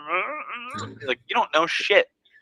But they put a flag in a vacuum, and it does do that. So it's like, you know, we can break this stuff down and actually, you know, look at it scientifically. But, you know, I think for most people, it's just over their head. And I think conspiracies are just like a fun belief for people that want to kind of, I mean, it's fun. I think they are fun to believe in. Like, it just gives you something to think about. It kind of gives an answer to the crazy world. I don't think people want to just accept that there isn't an elite cabal running the planet and they're pulling the strings. It's just some inept government that's just designed in 1787, I think, was the Constitution was ratified. Designed in 1787, that's some vestige of an old system that can't get shit done anymore. You know, that there's a massive bureaucracy of people. But yeah, I don't know. That's my thought on conspiracies for the most part. There are some that are true, obviously. Yeah. Well, so many of them have been proven right now that if you automatically say, I don't believe in this conspiracy theory, it's like, well, maybe you should take a second look, because a lot of things have been hidden. A lot of things do kind of not add up. Right. But I think people just like to have, like, not necessarily an enemy, but feel like, oh, they're trying to hold us back, or they're trying to not give us all the info, and we're out here against it. Agreed. Yeah, I think common, like your common, a common enemy. I think people, they don't want to just be like, yeah, the government sucks. Yeah, they just want to feel like there's a group of people pulling the strings. It's the reason why I'm poor. I'm a poor person because they're doing all this, or I'm not successful because of this, or I'm not. It's just like an excuse kind of system. It's almost like I think so much of today's like insanity is a death of God in a sense, like societally. Like, God is gone away. Like, church going is at an all-time low. People aren't religious for the most part anymore. And I think like a lot of the left's extremes can be attributed to that. Like if you don't have a religion anymore, you got to make a new one. Like we are religious creatures. Like every society that we've ever found ever has had some origin story, some religion, some better than others. Like the Aztecs weren't great when they were sacrificing people, speaking to their god. You know, that taking insane amounts of ayahuasca and sacrificing people on top of pyramids. We could probably say that's not a good one. But yeah, I think that it kind of explains a lot of stuff, in my opinion. Like, if you don't have a higher belief in something, then you're going to find it elsewhere. So like these ideologies that people entrench themselves in, it becomes like a religion to them. And any time that you go against it, just like they did in the early ages of the Catholic Church, they'll stone you for heresy. You know, you talk about a gender ideology or transgenderism or gay rights. You know, to them it's their religion, so you know they're going to do everything they can to come after you. And then likewise things on the right. Like I think the right's also, they're obviously more religious, but a lot of people don't go to church anymore, and you know they cling to their own psychotic beliefs, and I think that's a huge symptom. So it's like if we are gonna have a society without God, then we're gonna have to figure out the new religion. Maybe that's what the battle is over right now. What's going to be the new, you know, ideology that you have to conform to? Because in you know in the 80s and 60s and 70s, it was like you got to be a straight white male. You got to go to church. You know, like that was the conform kind of thing, and like the rock music spawned out of that. You know, like an anti-Christian, not really anti-Christian, anti-church movement, I guess. I mean, I don't know. I think that's kind of my thought process. Like everybody's religious one way or another. Like everybody worships something, I think. Yeah. It's innate in us to have that desire, which is so weird. Why? Like, why can't we just not? We're such passionate creatures. Yeah. What else would we do though if we didn't have something to just give? Yeah, give it all up. You got to die on the idol somewhere, or I don't know. It's weird, man. It's really odd. I do think that is I think that's why we all, I don't know, are so weird right now. And I'm not saying that we should have some theocratic, oligarchic type governmental system where everyone's going to church, but that was the system that we had for literally 1,000 years. At least Western democracy, Western society did. It was the Catholic Church, and then it split to Protestantism. Potato. Like it's still like it was religious. So when you lose that, it's created some insanity. Do you think we'll ever see a president of this country that is not outwardly Christian? I don't think you can get elected yet still. Probably. I mean, it's probably. I mean, I think if you actually ask those guys, like, you think Obama was truly a devout Christian? No. He's got to make some inways to the Southern conservative, not really conservative like republicanism, but conservative as far as like Christian. Yeah. Like, it was a huge thing that JFK won as a Catholic in this country.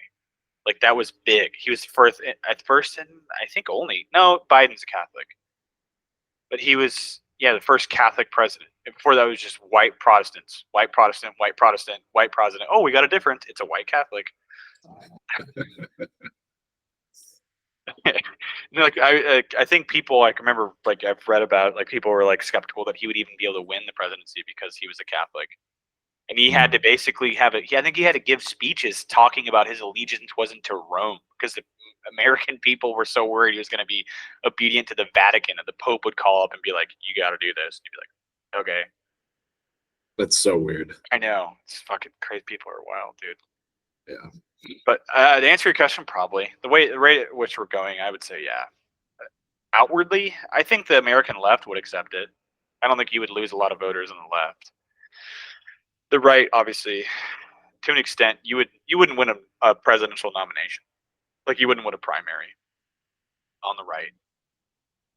But I think you'd still, like, if someone like Trump was like, yeah, I'm just been kind of bullshitting with this Christian thing. Like, I'm not really Christian, but I still have all my same beliefs. I don't, you'd still have 25% of people that would vote for him.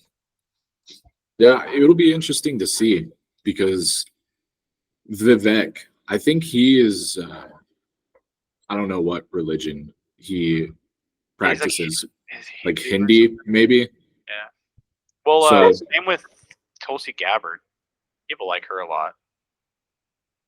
what is she? Is she a She's Christian? no, she's not. She's what's Indian?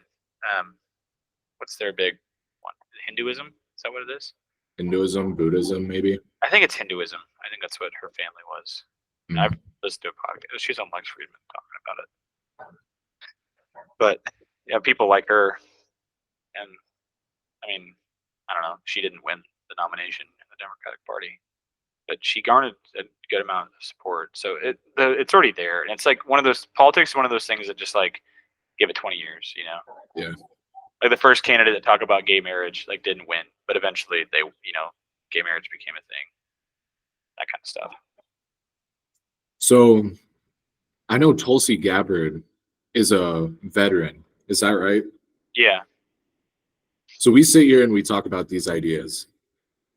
And what's funny is if we even wanted to capitalize on these ideas, say, I think this is how the country should be run, we couldn't even do it. We're not old enough. We still have to wait 7 more years until we could even think about running for president.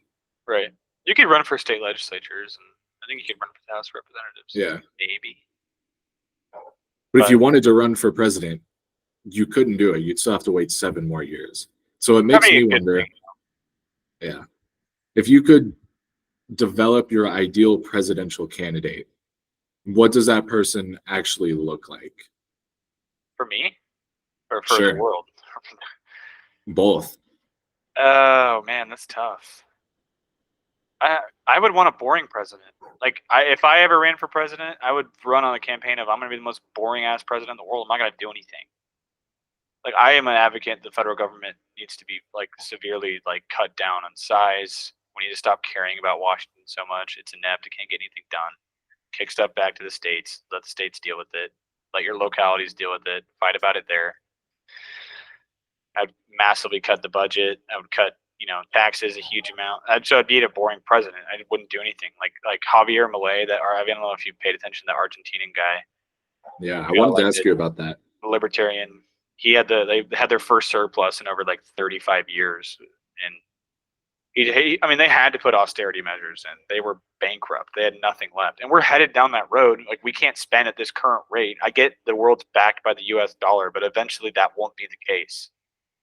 And it seems like every Western country is following us off the cliff. Everyone just wants a deficit spent out their ass, but eventually, I think I saw something like the service on our debt.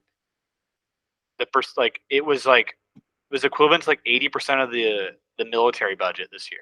That's the interest we're paying on our debt currently. That's crazy. And we have to pay that, because if we don't, we default, and then the world ends, or wars happen.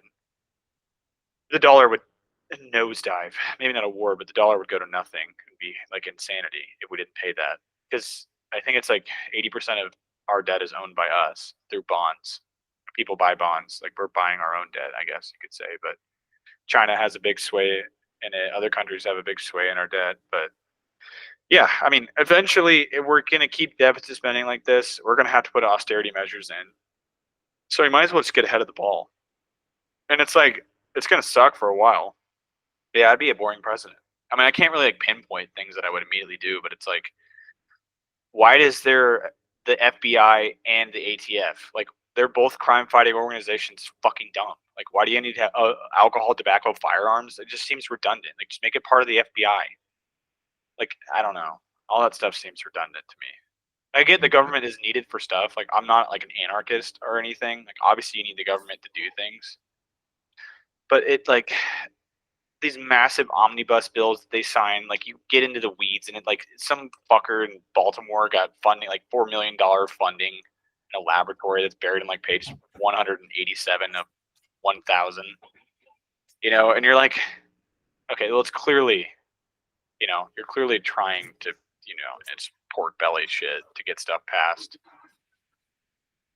But that's kind of my general ideology. I don't know what that looks like in a sense. I would just somebody that would be willing to do that, and just not. I also like foreign policy. Like, back the fuck away from all this shit. Like, why do we got to go meddling in shit we don't need to be meddling in? Like, let's not start a World War III. I'm not saying we don't need to have a large military. I think it's one of the benefits. Like, we should probably have a large military. It's served us well so far. We should continue to do that. But also, I don't think we should be out there starting conflicts all the time. We shouldn't be funding other people's wars. I'm not a fan of that on an ideology. You know, Ukraine isn't a part of NATO. We didn't sign a treaty with them. You know, I get Russia's doing something that's pretty fucked up, but I don't know. I don't like the idea of us getting into a World War III because we're funding Ukraine. I agree. And another thing we were talking about on the phone earlier, that it feels demoralizing to me as an American citizen to know that when I wake up and work every day and then I pay taxes on that money, that at least some of this we know is just going straight to other countries. Right. Maybe not like, it would be hard to say how much of your tax dollars exactly go towards that. But just the fact that such a giant sum of taxpayer dollars, like, what does that do on a subconscious level to us as constituents? Right. Well, I mean, me and you might be different. Like, yeah, it bothers me. But imagine if you're like in inner city Chicago and you're looking around the crumbling infrastructure of Chicago and the shitlord slums of it, and you're like, oh, sweet. So these fuckers in Ukraine are getting all this money, and I can't get a drop. I can't get anything. Like, we can't get any help here. We can't help our own people. Like, San Francisco has become like a, you know, disgusting, you know, wasteland. And, you know, all these cities, like, go drive through like St. Louis. Like, East St. Louis is horrific, and that's in our own backyard. And it's like, can we just take care of that first before we start shipping shit out? You know, we supply so much outwardly support, and I get the argument people say it's like it's a fraction of our insane budget, but it's still a part of the budget, and it could still be used for something worthwhile here. That's not like death and destruction. Yeah, especially because we didn't vote for that. Right. I didn't. Yeah. Like, I mean, it's part of the shitty part about having a republic. Like, we elect people, and they do that when they get there. And it made sense for why they did it when they wrote the Constitution, because how would you even have everyone voting for everything? It wouldn't even make sense. But luckily nowadays we live in an era where you could send a text message to every American and they could go, yes, no, yes, no. I mean, yeah, you really could do that. But for also, sure. I do think you would get some insane excesses, like if it was just direct democracy. I don't think that's a good idea. I'm not a fan of that personally. Like, I'd like the idea of it being a little bit more difficult, a little more separated. Like, it probably is a good thing that the average American isn't deciding stuff like that, because we're pretty fucking dumb. Do you think so? Yeah. What do you think would go differently? I could see something where, you know, like, let's say it's a system where it's like a certain amount of petitions gets it on the floor of the House, and then it gets to direct vote, so everyone votes on it. Well, you can get a certain amount of petitions for anything. Yeah. Would people take it serious? Would people just look at it and be like, oh, free this, free that, free this, yes, yes, yes? Would people actually take the weight of it serious? Like, I think there's something too about, like, there's a person there who feels the weight of everybody, and there's decisions that need to be made, and there's subcommittees that, you know, that are people have been there for a while. They know what's going on, and I get it. It's part of the swamp or something, but they are, at least the hope is they're listening and paying attention. They're more informed. Like, that was the hope of a republic, that you're getting people more informed. You're getting people that are capable of making decisions on your behalf, and you elect them based on a general idea of what they were going to do. Like, what's your general, you know, ideology? And then you kind of go, okay, I agree with that. You go make the decisions now. And unfortunately, a lot of them changed their mind while getting there, but that's kind of what it was designed for, I think. Like, dude, the average person is just not very intelligent. And how well read are most people? Like, are they, like, I think I've seen something like if you quiz an American on a U.S. citizenship test, which is basic general, like, how does the government work? How many chambers of, you know, legislature are there? Like, what's the legislature do? What's the executive do? What's the judicial do? Very simple questions. Like 60% of Americans fail it. Like, we don't even understand our own government. It's like they probably shouldn't be doing a direct vote then, in my opinion. I actually think it should be harder to vote. You should have to take a test to vote, in my opinion. I know it's probably going to get met with a lot of backlash, but I think it should be harder. I think you should have to take a fucking literacy test. Like, very simple. 10 questions. Like, name the 3 branches of the government. Very, very simple questions. Just like that. You can vote if you have a 3rd grade level understanding of the government. That's all I'm asking for. And I think we'd probably lose 100 million, not 100 million, probably lose like 30 million voters if you did that. You failed. Try again next year. Sorry. So when you hear things like that, and you think about the fall of an empire, like Rome once was a thing, why did it fall? Probably a combination of just being way too overextended, cultural changes, like slowly their border just gets nitpicked out away until it just disintegrates into something different. How does that process happen for America? Like, if you had to predict, we're looking back 2,000 years into the future from now. Yeah. And we're if things continue on the general path we're on now, where we're not disrupted as far as a major event, technology continues to grow. I mean, we have to assimilate into something, right? Like, there can't be borders anymore. Like, there can't be countries almost. Like, we have to almost assimilate into like hive mind like people. Like, I don't know how you exist in a world that technologically advanced. Think about 2,000 years before and now, the vast difference in technology. And we're on an exponential growth curve. So it's going to look massively different, right? So I think the way that America maybe falls, because I don't think America is unique to the world. Western world's like, it's slowly crumbling. Birth rate's so low. No one's reproducing. We're losing people. We're going to go through a population decline, which is horrific for the economics of how our government is currently, everyone's government set up. It's like, you pay the taxes so you can pay into Social Security, so you get the money, but it's really paid by the working people of that time. So if there aren't enough working people, then you have no money. And like, that's how everything's set up. So if this thing's continue, it's like, we're gonna have to fully radically change, the way we identify ourselves. Like, instead of thinking of United States of America, maybe think of more of a generalized worldview. But God, that's fucking scary. That sounds like you're one step away from, you're the intolerables, and you got to go get, you got to work in this area, or you have a social credit score. It's very totalitarian. Yeah. And I'm not a fan of that. It's like, you're losing, like, what makes humans amazing is like your independence, your sovereignty. And if you kind of lose that along the way, and maybe that's the only way we make it as a species, is to give that up. But that doesn't sound like a great, fun existence. Unless the fucking metaverse gets so lit that you don't even care and you just want to live inside of that. You know what I mean? And then the unfortunates have to work to keep the grid running or something. So you can stay plugged in to the metaverse in a feeding tube that gives you the perfect amount of calories per day, the perfect amount of water per day. There's a little robot that wipes your ass. It keeps you plugged in. So your take on it would be, if it were to fall, it's probably some techno dystopian, like, emergence of technology to the point that it doesn't even matter.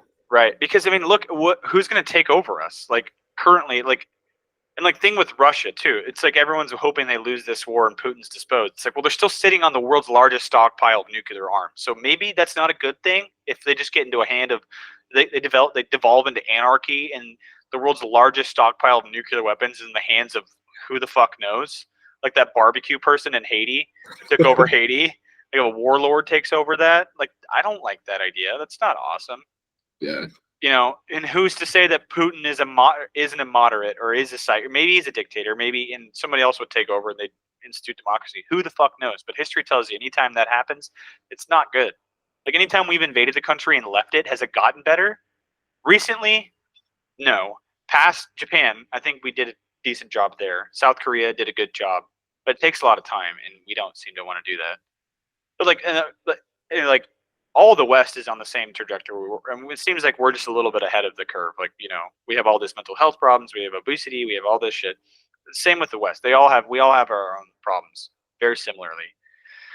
But look at Islamic countries. Like, I don't see them rising up anytime soon. They don't seem collected. They don't seem. I mean, Saudi Arabia has so much money they don't even know what to do with it. They're just throwing up stuff. Maybe that could be a hub area where they take over for a glimmer, but they're still going to be, everyone's still going to be making that same technology, and it's only going to get more and more interface. Like the thought of being able to, 30 years ago, the thought of like having a world so connected as we have now would have sounded alien to people. Like when the internet first got born, like to be able to see live events happening in China, Japan, like people would have been like, what? Like that's like, and see it on your phone, you know, wherever that you're at in the world, like, and be able to connect with them and be able to now to run something through a translator and message people across the world. Like that's insane. So as that continues to grow, that's how I see it happening if it were to happen. But like we're all on the same doom path essentially. Like China's in a people talk about China as a threat, but it's like their birth rate is so low, they're collapsing. You know, they're in so much debt too. It's not even funny. They built, I don't know if you've seen this, but they built so many cities because they thought their population was going to continue to increase, and it's not. They have ghost cities now, like the size of like Springfield, Missouri, that are just sitting vacant, and they've gone and demolished it, turned it back into farmlands. Whoa. Yeah, like they deficit spend to do all that stuff, and there's thousands of examples of this throughout China. So it's like they're pretty debt leveraged. I mean, it's just seems like a problem. It's like kind of everywhere. Like geopolitical stuff is pretty interesting, and it's super complicated. But I don't know, man. I mean, Japan is like they're not doing anything. Like they're not having kids. No one's having kids, and it's like if that happens, it's like that's how population collapse is not good. It's really really bad. Like you have to have 2.1 kids per household to keep a population sustaining, and it's like I think we're below replacement level. Like we're like 1.9, and that's probably why that there's like a uniparty agreement. And like I know the Republicans play it up as like a close the border, but still, it's like we need. And actually, in actuality, you almost need that continuation of labor. So, yeah, like Europe's terrible. Like you look at their replacement rate, it's super low. People aren't having kids. It's a huge problem. It's going to be a huge problem. Think about when that older generation gets up there and there's no one to take care of them. You know, with the current technology we have now, it's going to be a massive problem. Like no one's able to take care of the roads because there's not enough workers and stuff like that. Like how do you segment off a population? You know, how do you? There's not people coming up to continue to do these jobs. You're going to have, and that's, I guess, I mean, maybe it's coinciding perfectly with the birth of AI. It's almost too perfect, right? You know, because that is a dystopian type future. If that does happen, it is bad. But as AI comes around and automates all these jobs, it's almost like it's perfect timing. Like it just, you know, it's almost too weird. So why do you think this is happening worldwide? Birth rates dropping. Do you think it's like our fertility is going down from the chemicals in our food, or it's social media, porn, video games, or is it just we're taking that first step into like we just merge with the machine and we slowly stop sexually reproducing and maybe that's become something new? Like, do you ever think about this? Are we the people who are breathing, talking right now? Like, are we some of the last of us as we are normally? Oh, for sure. We're like the remnants of a dying age, I think.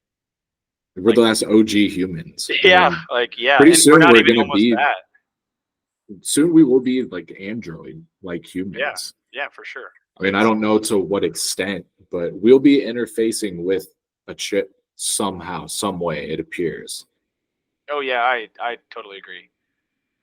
I mean, you could make the argument we're already not normal, like, you know, but as far as the extent of how much weirder it's going to get, we're probably the last vestige of that, you know, especially like our age, because I feel like we were born into like an internet age, but it wasn't quite sophisticated and it wasn't really affecting our lives until like we hit that age, and we kind of grew up with it, especially social media. Like we experienced it as much as it experienced us, you know, in a weird way. Like, but then now these kids are just born right into the thick of it. Like immediately, if you get an iPad, you're right into it. And we could do that to some extent too. But I didn't have internet until I was in like good internet until I was in like 6th or 7th grade. Yeah. You know, which is, I feel like, fairly abnormal. Maybe, I mean, for our time it wasn't, but now that's super abnormal. Now you have to have internet. can't survive in the world without it. But as far as what was the other question you were asking before that? You were saying something about like where the world's going, or like with this technology. Why do you think the birth rate is That's it. plummeting? Like, is it a combination of all these things?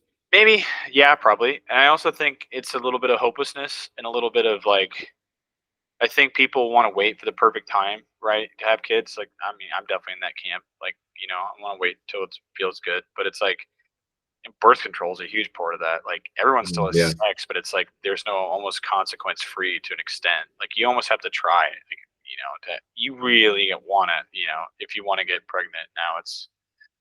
So that definitely has, I think, helped a lot lowering it. And also I think like how people see children has changed now. I think we're just selfish. Mhm. Like people look at kids. I mean, I've even thought it too. It's like, gosh, it almost feels like your life ends, like you as an individual, it ends when you have kids. Like you're not the person you were before. And everyone who's ever had kids tells you that. And they also tell you on the same token, it's the best thing you'll ever do. You ask anybody who's a halfway decent parent, like they'll tell you that it's the best thing they've ever done is they've had kids, and it made them a better person. And it's the most fulfilled they've ever been. It gave them purpose. It gave them a direction. It gave them determination for something, like something to look forward, something to work for. I think that, but anyway, I think that people nowadays don't look at it that way. And also, I think that, we also have kids now to enjoy them. And that wasn't the case beforehand. We used to have kids to have working hands, so that dynamic between kids now has totally changed. Probably a multitude of those. Probably it doesn't. There are a lot of people that can't get pregnant. Number one thing for fertility is obesity, and we're a pretty obese country at this point. So there are a lot of people that struggle having kids, and all that research coming out about men's sperm count being like 40% lower than our sperm count apparently is like 40% lower than our grandpa's was at our age. I mean, so probably like a culmination of all that. But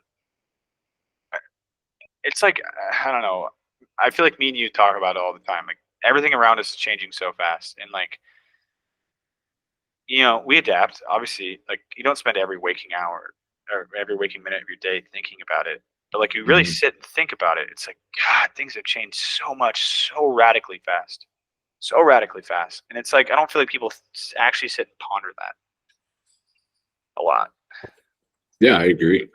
I mean, how often do you even sit back and do that about your own life? Like, okay, did I accomplish the goals that I had set for myself this week, or this day, or this month, or what was I doing at this time last year? It's just hard to keep that perspective, but especially on a giant scale like that, society-wide. Yeah, definitely. I mean, that's another thing. I think most people just go about their lives. I mean, I'm definitely guilty of it a lot of the times. You just get up, go to work, get home, do your shit, make a dinner. Yeah.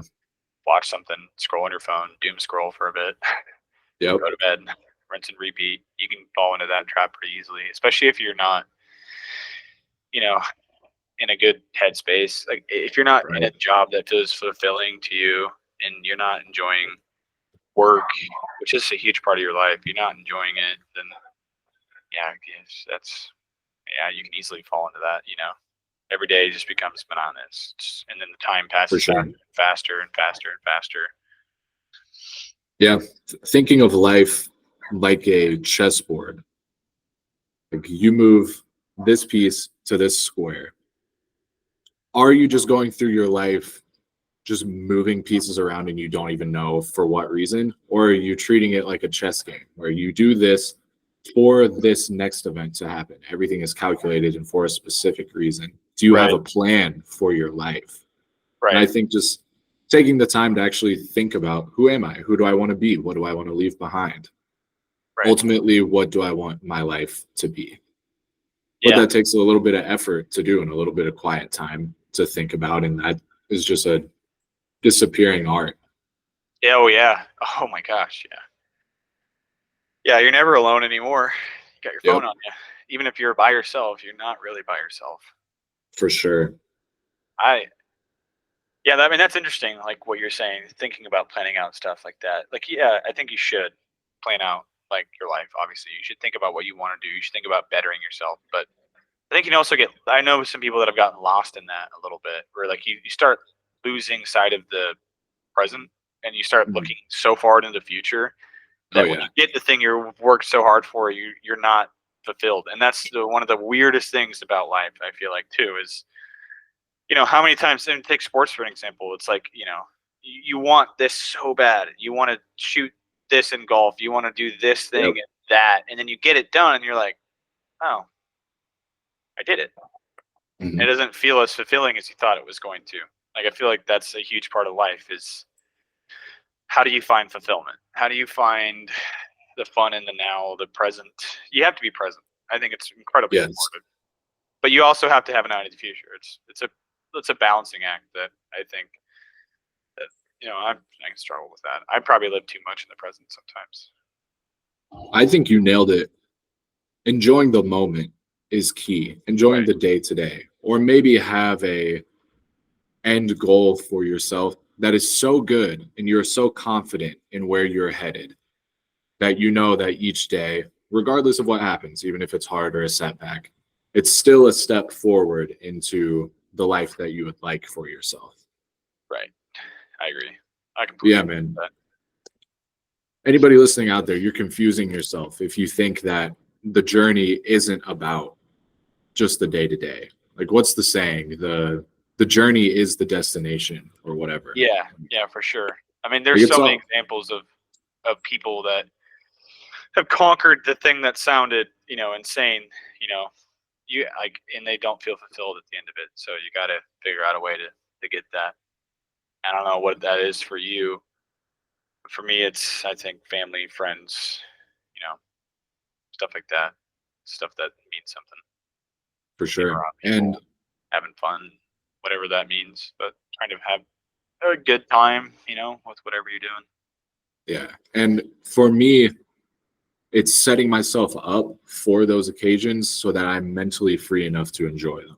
Like, I Yeah. already took care of what I need to take care of so that Yes. I feel like I'm free and Exactly. I earn the right to relax and enjoy this moment. Yeah, that took me a while to figure out. I wanted to go have fun all the time. But no, yeah, and then you end up living in that constant state of anxiety. Like, if you're not getting your shit done, you just have this constant state of anxiety all the time. And you just push it away by going and doing something fun. And then you got to keep doing it more and more and more and more and more and more.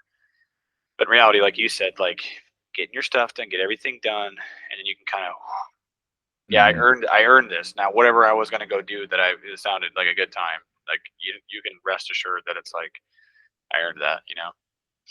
I It also feels, wonder with some of these things, and we're talking about maybe meeting a goal or doing the thing, and it doesn't feel as good. Do you think that perhaps us and the changes we've seen with technology, where our dopamine, whatever that is up there, receptors or pathways, are just constantly getting bombed by looking at your phone and looking at TV and knew this, knew that, constantly in our environment, that maybe it's dulled us to where we maybe enjoy life naturally less? yeah, I would say so. Yeah, I think so. I mean, it makes sense if you think about it like that. Like, why people are drug addicted?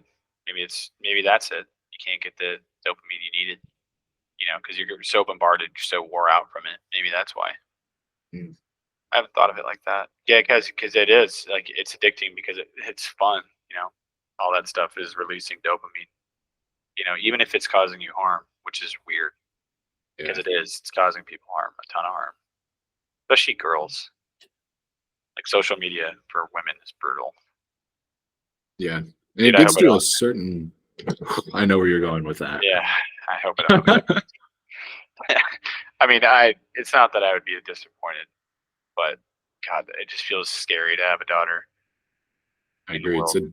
a different sense of purpose, I think. Yeah, like, young women just have it so brutal. social media comparing yourself to everything. Like you're going through the changes of your body and you can just compare yourself to the most beautiful woman that's ever existed that has a fake ass, fake tits, fake face, fake everything, and a fake filter that even refines the fakeness that was already fake. You know what I mean? Like it's brutal. Like you're constantly inundated with that, and like women already suffer with like a self-image thing. I think more than men. Men definitely suffer from it too, but not to the extent of women. And I don't know. It can't be good.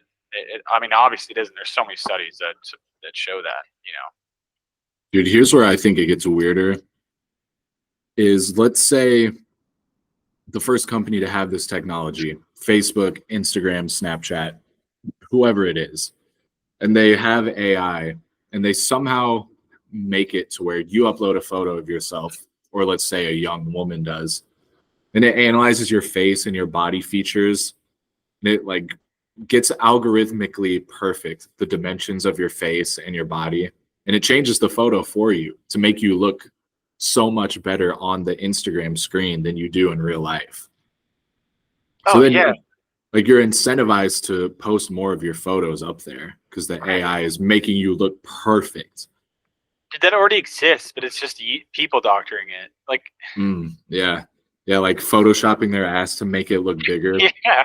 How many girls do we know of that have done that? I mean, let's not say any names, but like clearly, like there's a difference between the Instagram you and the real you. Yeah, those girls are out there, but how long until it's like super prevalent? You don't have to do the effort. Yeah, I mean, it's probably there's already probably an app right now. Guarantee it. Look it up. I bet you money there's an app that does it. Yeah, it would be interesting to see what would happen if they came out with that tech. I think there'd be a pushback at first. Because then we truly are. Have to roll it back and wait a little bit, but it's coming eventually. Because people are going to start living by their avatar. You know what I mean? Yes. Like, yeah, you're going to start living, and once that becomes the real life for you, like once it gets so convincing and so cool and so real, you're going to design your avatar like you're playing Skyrim. You know, they make it look how you want, and it's like you've seen Ready Player One. Mm-hmm. Yeah, it'd be like that. You just choose your avatar. You just present yourself how you want to present yourself, and the trans thing will go away, and whatever all that stuff will go away because it won't matter. Oh yeah, because that'll be like real life to you. And we'll look back on the people at this time and even before us who have barbarically put a knife to their body to cut off their dick or get injections and be like, you were so fucking dumb.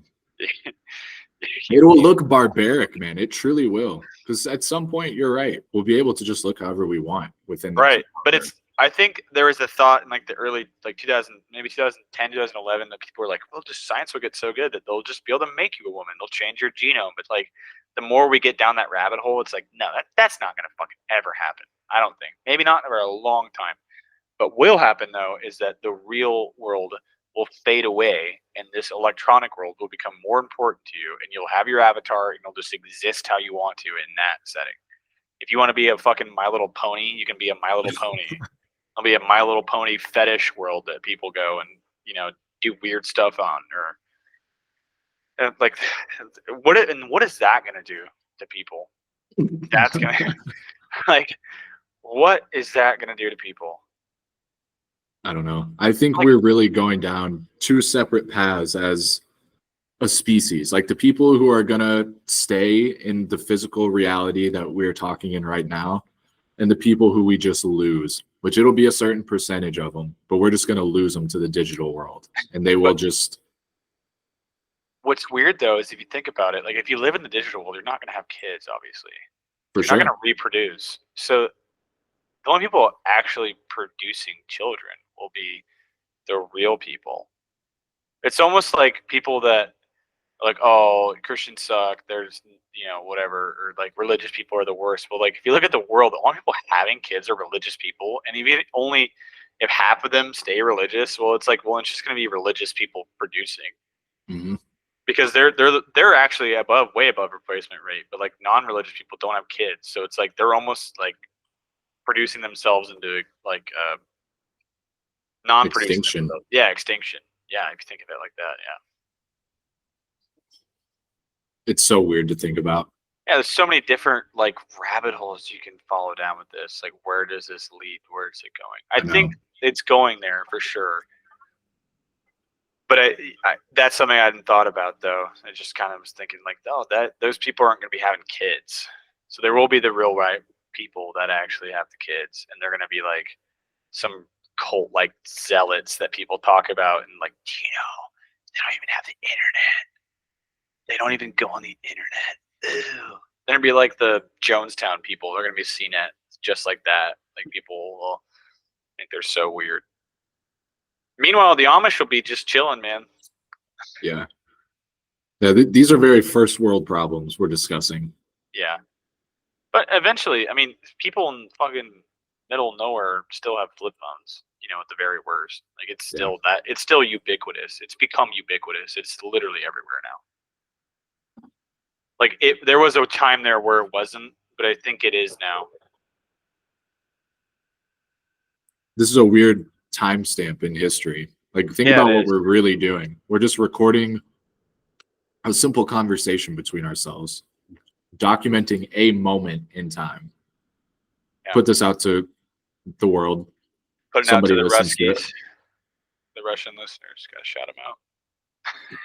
It's so wild, man. Just the fact that is a thing. Wouldn't I would die happy. 54 people in like 2 days or something like that? It was a decent amount, like a handful. I don't know how that really happens, but do you think? Dude, I bet what it is. Okay, I think I might have figured it out. If people use a VPN, it shows wherever they choose their VPN at. That could be. It's probably what it is. Not saying there aren't actual Russians listening to it, but they could just be putting their IP address in Russia. That's very possible. Yeah. We're probably attracting that kind of crowd that has a VPN. People that are listening to this find this interesting. They're kind of probably the person that has a VPN, I would say. That's the crowd that we're aiming for, though. Exactly, yeah. Yeah, I wonder if we'll look back on this 10 years from now and be like, oh shit, we had no idea. Yeah, that is actually interesting. If it's immortalized and we can kind of hear our thoughts, our predictions on this and see where it went, or even 20 years down the road. I hope we're still doing this 20 years from now, maybe in a different way. Like, this is pretty rudimentary, but it's still insanely badass. Yeah, it feels like I'm talking to you. It feels like you're right there, but it's still not quite as good as being in Palmer. Yeah, whenever we both get the headset of whatever it is, it's like... Dude, have you seen the Meta thing where they did that like photorealistic interview Lex Friedman did with, is that Lizard? Yeah, Zuckerberg. Zuckerberg, thank you. Yeah, that was wild. That looked insane. Yeah, but when it can do that and scan our bodies, and it just takes us into a meeting room like this or whatever, puts us around a campfire. That's gonna be so awesome. Podcast within the metaverse. You can make the background wherever you feel like. Yeah, dude, that's sick. Dude, think of this would be a cool business idea. You make a space. It's called a meetup place for like families and friends that don't live together, and you have a room. It's just a blank room, but you put the same objects in it, exactly laid out the exact same way, exactly the same square footage, everything exactly the same, so that when you're in the room, they're in the room, in the exact same room, and like if you grabbed an item, it would like they could go grab it too. Like it would kind of be an interesting way to interact. Be like you don't need that, but it would be kind of cool. You'd be interacting the same obstacles almost in like a photorealistic way. That is interesting. Like you could do an escape room that way. Yeah. It's probably unnecessary. Sure the technology is so good, but it's like if you hand it, like you're sitting around a campfire, hand someone a beer, and like you have a haptic feedback and you almost feel it, Imagine going from that, then you take the headset off and you're just like in your normal room. Shitting in your sitting in your shitty apartment. Your friends aren't there. You're not at like Yellowstone anymore. Yeah. Yeah. Dude, normal life will not compare. It sucks. Yeah, that sounds terrible. You'll immediately be like, hey guys, let's fucking put the headsets back on. You were just snowboarding in the Alps. You come into your shitty apartment, like mold on the ceiling. You haven't done the dishes in 3 weeks. It smells like ass. You have to shit. And you're like, hey guys, sorry. I know we're on Mount Everest. Like, let me take off the headset for a second. You have to just shit in your Normal ass. You know, there's gonna be people that still wear the headsets, and there's gonna be in Everest like squashed over, like you can see them wipe and stuff. They don't have like a body outline. I'm shitting. Oh, that's so dumb. And they'll be like, "Hey guys, don't look at me! Don't look at me!" Yeah, that stuff's coming though. I know. I just hope with AI and tech that we at least get some good comedy out of it. Like I saw OpenAI, the company that makes ChatGPT, said they have a model that can perfectly clone a voice if you give it 15 seconds to work with. So like I hope we get that because it could be hilarious. But also you get whatever 500,000 people on Twitter or Facebook reposting like Donald Trump saying that we're nuking Russia. I've had people show me videos that are like, look at this is crazy. They said this. And I'm like, oh, that's not real. I'm not even going to go into it with these people. Oh yeah. It wasn't like they weren't like close friends, and I was just like, yeah. Elon Musk is actually giving away all his money to some random person. Click the button. It's like just convincing enough, like, but if it's still like I could tell, it's still not quite there. You know what I mean? Like it hasn't crossed that threshold, or and now if they spent more time on that, I'm sure it was just some shitty idiot who didn't even care. It was like if it gets 4% of people to click on it, that's all I care about. They're dealing at scale.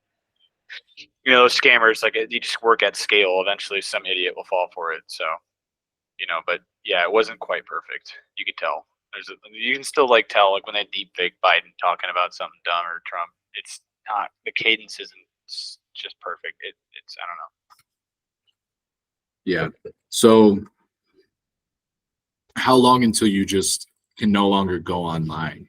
Because we'll no longer be able to tell what is AI generated and what is the actual news. And then what happens after that, whenever, let's say you have a TikTok thing and it's trained on every video that you've ever liked. And it's also trained on every video that's ever existed.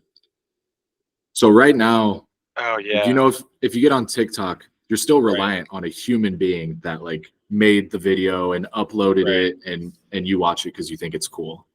But how long until TikTok is just AI and it's analyzing your preferences and then it's using AI to create the scene or the video that it knows you exactly want. Right. And then you watch it and then you swipe and it just generates another video. And it's not even real. It just generated the video of a human surfing or whatever because it knows you like it. Right. Probably not that long, man. There'll be one app that will, because TikTok or Instagram Reels or Facebook Reels, all that stuff's dependent on user input. Mm-hmm. So it's like at some point, and what makes their money is the algorithm. It knows what you like, and they're counting on there's so much user input. It'll find something you like, right? It tracks your eye movement. It can tell how long you stay on something, whether or not you reacted to this or that. Crazy. That's what they're having to do now. But if you just have that as an AI, then you get away that you don't even need user input. You just have it. The only thing you need to do is tell it what you like, and then it'll generate a video. You don't spend a lot of time on it. You'd be like, man, and then for sure that's coming. It won't be TikTok or Facebook though. It'll be some different company, like how Vine used to be a thing and then died. Before that was MySpace. Someone will couple it with AI. That's scary. It's kind of terrifying. But it also sounds how cool does that sound? At the same time, it's going to be so addicting. Think about hey, I want you to make me a movie that's like Lord of the Rings. That's an epic fantasy. That's well written. It can just make you a content for you to watch a movie, mm-hmm. and it to be exactly what you like. That would be cool. That'd be obviously dope. Yeah. I think that's going to come soon. Have you seen the Sora stuff? OpenAI, makers of ChatGPT, they have text to video now that they're planning on releasing at some point in the future. And they've only just briefly given little snippets of it. Oh, I've seen some. Is that the videos of the car driving through and you couldn't even tell that it was fake? And it's insane. It does. The one that I saw, it says a drone camera view flying through an old Roman museum or something. And it generates like a full film and it looks real. It's crazy. That's insane, dude. So the way movies are made too, like you're not going to need to go out and like film a car blowing up or like a crazy shot of the mountains. You'll just be able to type it in and it will look probably better. Right. Yeah. And yeah, dude, that's what's You can crazy though. generate It still needs something to compare to, right? Mhm. So it's still not truly unique. It's just mimicry. It's damn good mimicry. Like once it makes that jump to uniqueness is when it will be really interesting. Once it has its own self like ability to create, because I mean, it is creating like a unique new image or unique new video, but it's still like it knew based on all the drone videos it watched in a setting, it knew what Rome would look like based on Rome videos that it's watched. Yeah. But for it to come up with something unique, I don't even know how you judge that because everything in Hollywood's no longer unique. It's all just fucking remakes of shit. Yeah. Did you see Dune, by the way? No, you were talking about it. Just I never went and saw it. It's really good. It's phenomenal. When it comes out to streaming, you should watch it. I'll check it out. I'm a big fan. Just I love a good fantasy kind of sci-fi. And it felt like that. Like it was nice to watch a movie like that was sci-fi fantasy-esque that took itself seriously, didn't hold your hand, didn't like Lord of the Rings. It just goes into the story, and it's a book, so they kept pretty well to the source material, and cinematography was great, music was awesome, acting was phenomenal. But I like that it just didn't hold your hand. It's too much movies now, and like it did really well, like just because it did that. I think wasn't fucking another what are those dumb movies with The Rock and the cars? Oh, Fast and Furious. Have you watched like a recent one? I've never even seen a single piece of the franchise. So bad. They're literally the worst thing I've ever seen in my life. Oh, dude, I went to Universal Studios when I went and visited Reagan in Orlando. Because Haley really wanted to go to see Harry Potter World, which was pretty cool. It felt like you were actually at Hogwarts minus the 10 million tourists with their phones. But there was, I guess, Fast and Furious is a part of Universal, So we're like, whatever, we'll just go ride the ride. And like all the way through, they're like the characters will pop up on the screen like that are there, and they're like Vin Diesel's like, all right, we gotta break into this car and jump off this. It's so dumb. I literally was like, and there were people like all for it. And I was like, that's what they're making movies for, And then there's a place for that. Some dumb movie that's entertaining. Oh yeah, I mean, there's a reason. How many are there? Like 13. Yeah, something like that. I have no idea. It's got to be an insane number, but there's a reason they keep making them because they make money. It's China. I think the last one made all the money in China. Like that was when that video of John Cena, he was in the recent one, and like he apologized because he said Taiwan, and he said in an interview, and like they make all their money in China, so he apparently speaks fluent Mandarin. Like went and apologized, like I am sorry for saying Taiwan. I would never mean to, embarrass the Chinese people. What do you think the right move to do there is? Because it I doesn't feel like. I mean, if you sold your soul for like people give them shit, and I'm like, I would be a cuck for the Chinese government for that amount of money to make $10 million on a movie. Sure, you want me to say that Taiwan shouldn't be a country? Fine, I'll do it. I don't care. Like, I don't know. Like, maybe that's bad, but like a star's him saying something is going to affect U.S. policy on Taiwan. Of course it's not. It's going to piss off 10 people on Facebook that are going to make a post about, I'm so disappointed that John Cena, he is playing for the Chinese government. And he's probably going, fuck off. I'm going to wipe my tears with my $10 million that I made in the movie. I don't care. Where do you think that comes from? If you're John Cena, who do you think is it that gives you the call that says, hey, you actually need to make a video addressing the Chinese and you have to speak fluent Mandarin and it needs to be done by Thursday? Oh, I'm sure it was the executive that greenlit that. Probably somebody at Universal was like, hey, we made 80% of our money, last year in China. So if you want to be in another one of these movies. Or maybe like sometimes they do their contract based on how much money it makes at the box office. So he might have had money at play too. They're like, you need to apologize. Did it on his own, maybe. Yeah, probably. Like, so then, like, we talk about those guys that have been in those movies a bunch of times, and we've made this whole conversation about AI. So anybody out there who's not interested, I apologize. That's what we're talking about.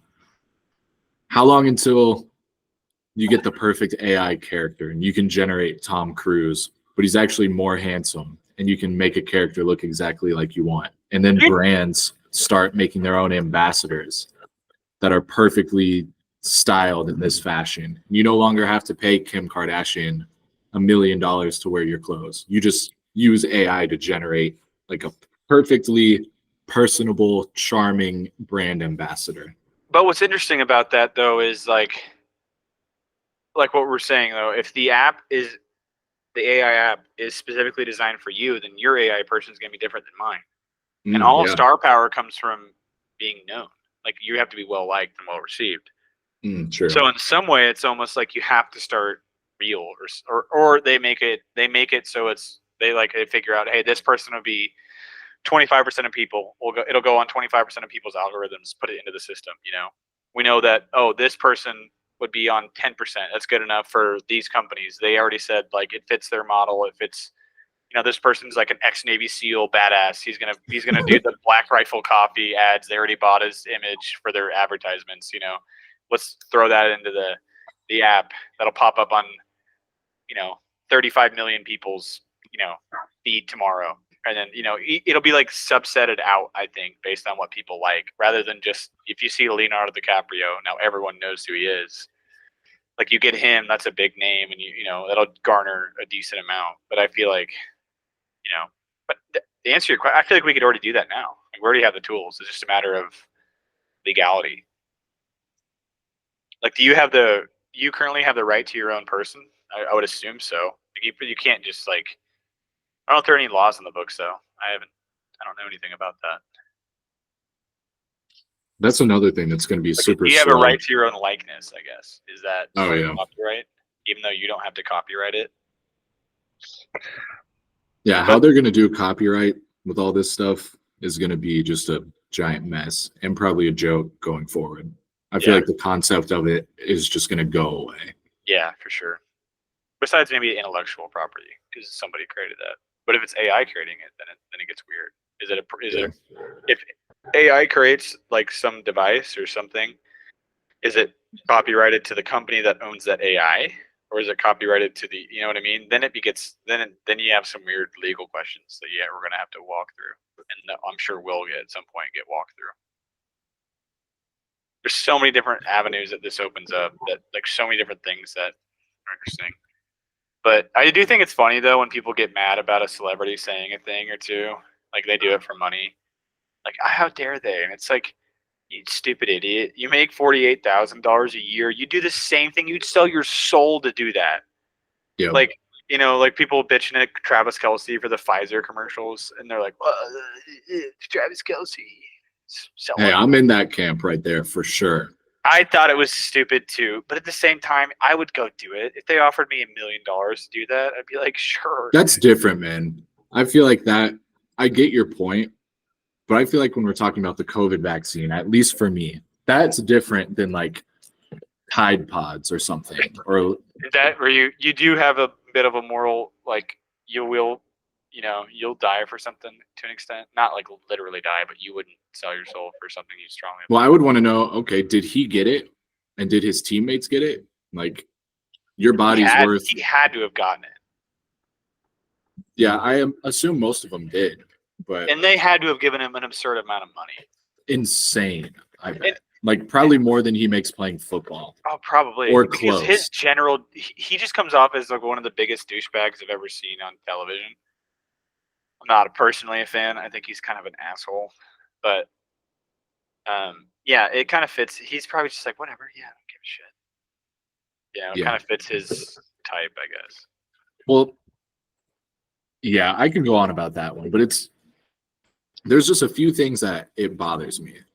I feel like my I get personal it, but it's like, disposition. why do you care though? Because it's like you don't know the person. It's not you. Does it really? Was that gonna make you go get vaccinated? Like I would tell that. My Dude, dad some was people it probably did. well, then they're Some dumb. people it probably did. They should have an adverse reaction. If Travis Kelce doing an advertisement for Pfizer made you get a vaccine, then you deserve an adverse reaction. If you're that persuadable, like that's dumb. Like I'm sorry. Same thing, but it was Tony Fauci telling you to get it, and a lot of people listen too. And so right. That's different because he's supposed to be above that. Yes, but it's like the smirk at the end of that commercial where he gets the jab and he's like, I'm like, dude, how could you? It's so fucking cringy. Sold out, man. You sold out. You know, I this don't is like bullshit. him. I hate him. I think it's ridiculous. But if they came to me, like some no-name person, they're like, "Do you want to get in this advertisement? We'll give you, even if it was $100,000." Like, yeah, sure.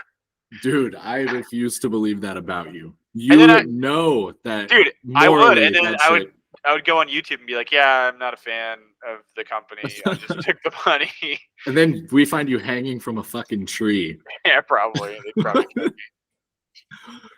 Yeah, but my thing is like, okay, a few years ago, if I didn't get this shot and I was a firefighter or in the army or a nurse, right, God forbid, like I'm losing my job because this totalitarian government grab is now right in my face and I have no option.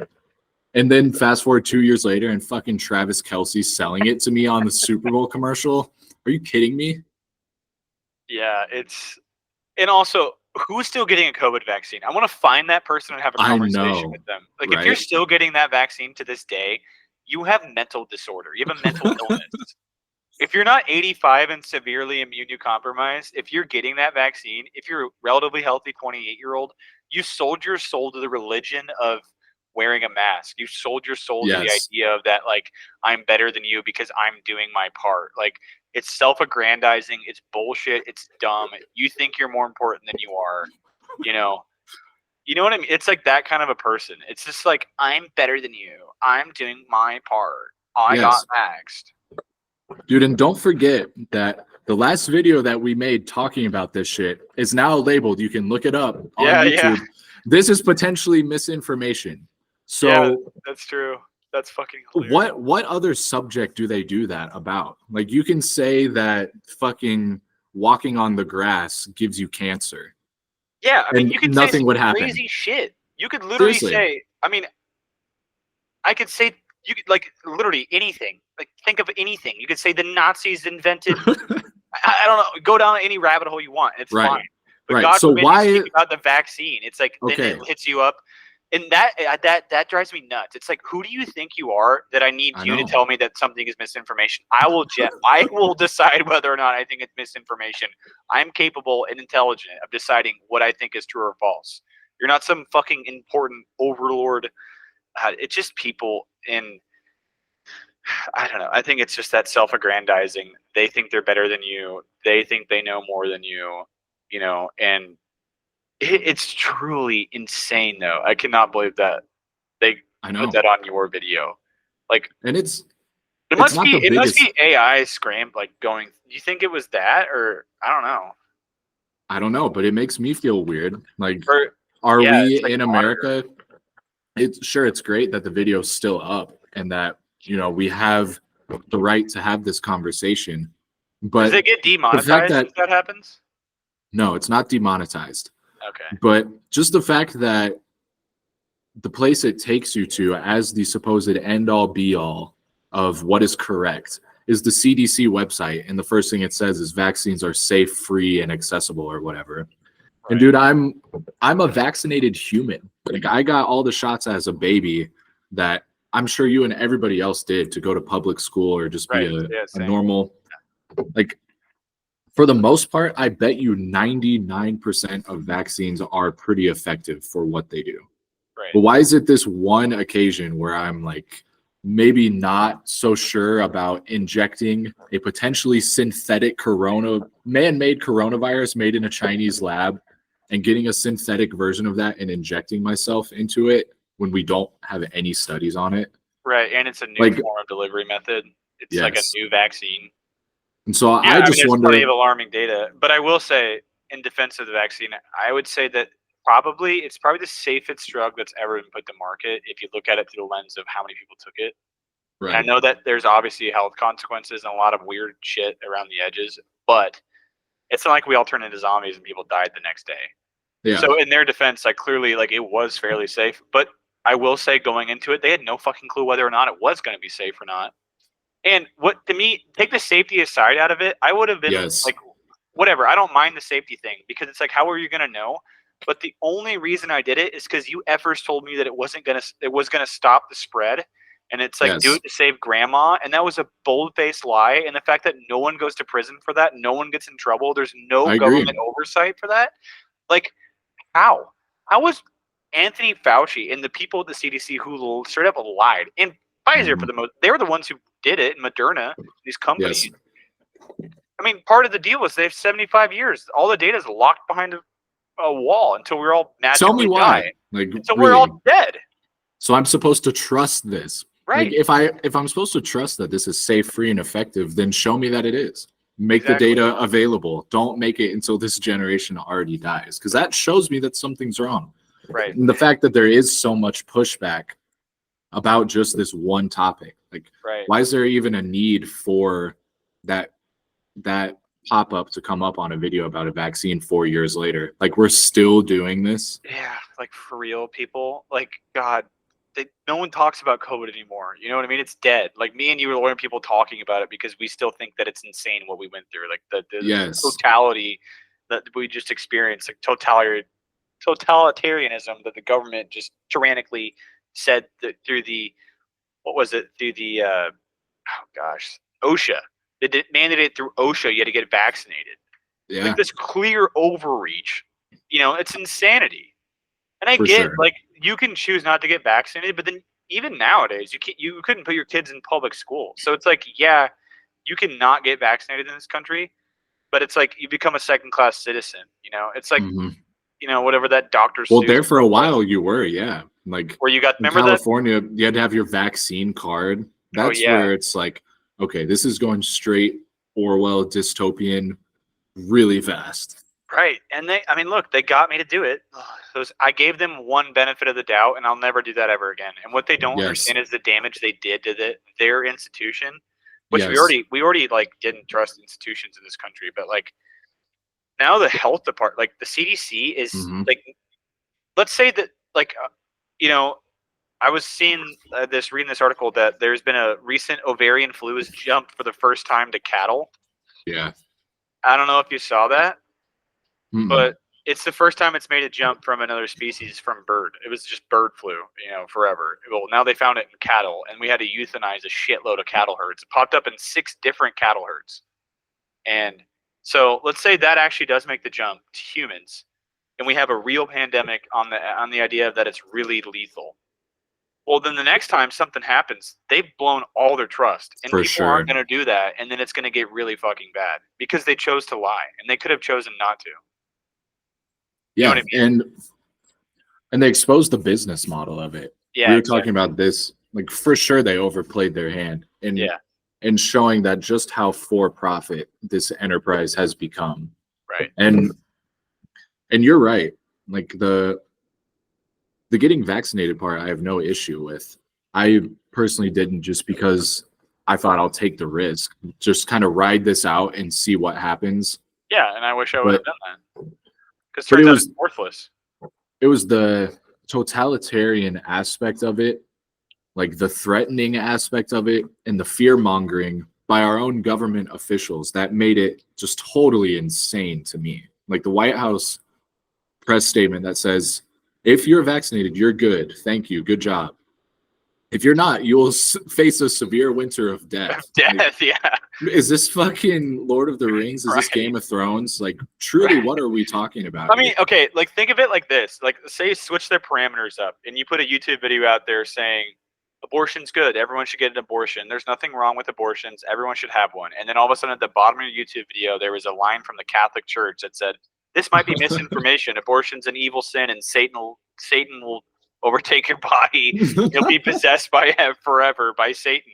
And you click on the link and it sends you to the Vatican's website. Like, people will be up in arms about that, obviously. For sure. But like, just because we accept it, it's our government. Like, that's even like, oh my God, that's so infuriating to me. It's so belittling. Like, who do you think you are? Like, you don't get to tell me what to think or what to do. Like, it's just ridiculous.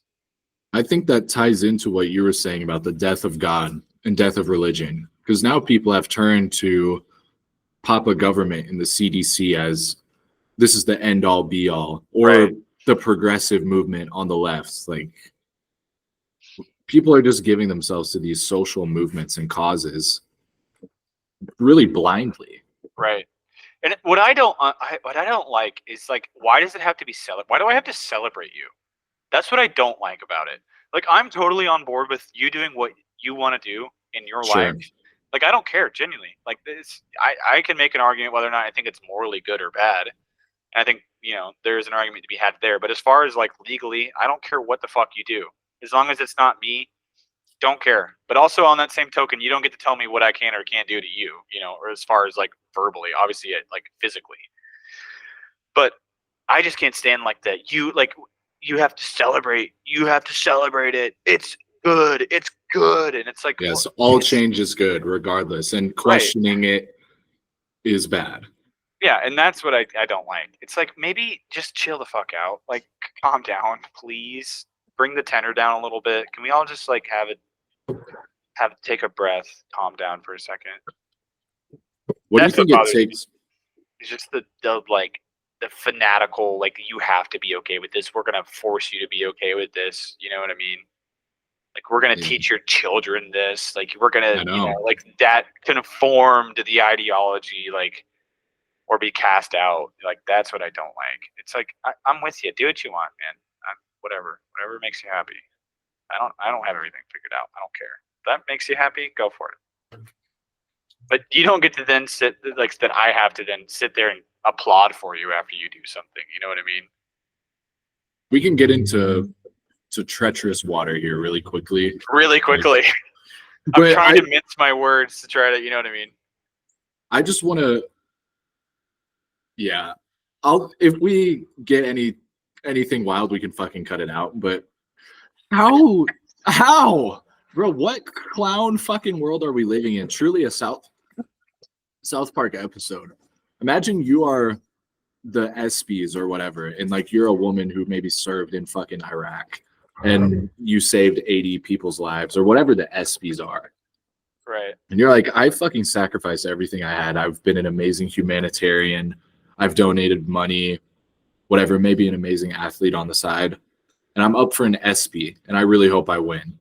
And you're at the award show, and they're like, Woman of the Year is Caitlyn Jenner. And you see this fucking hulkish figure walk up on stage.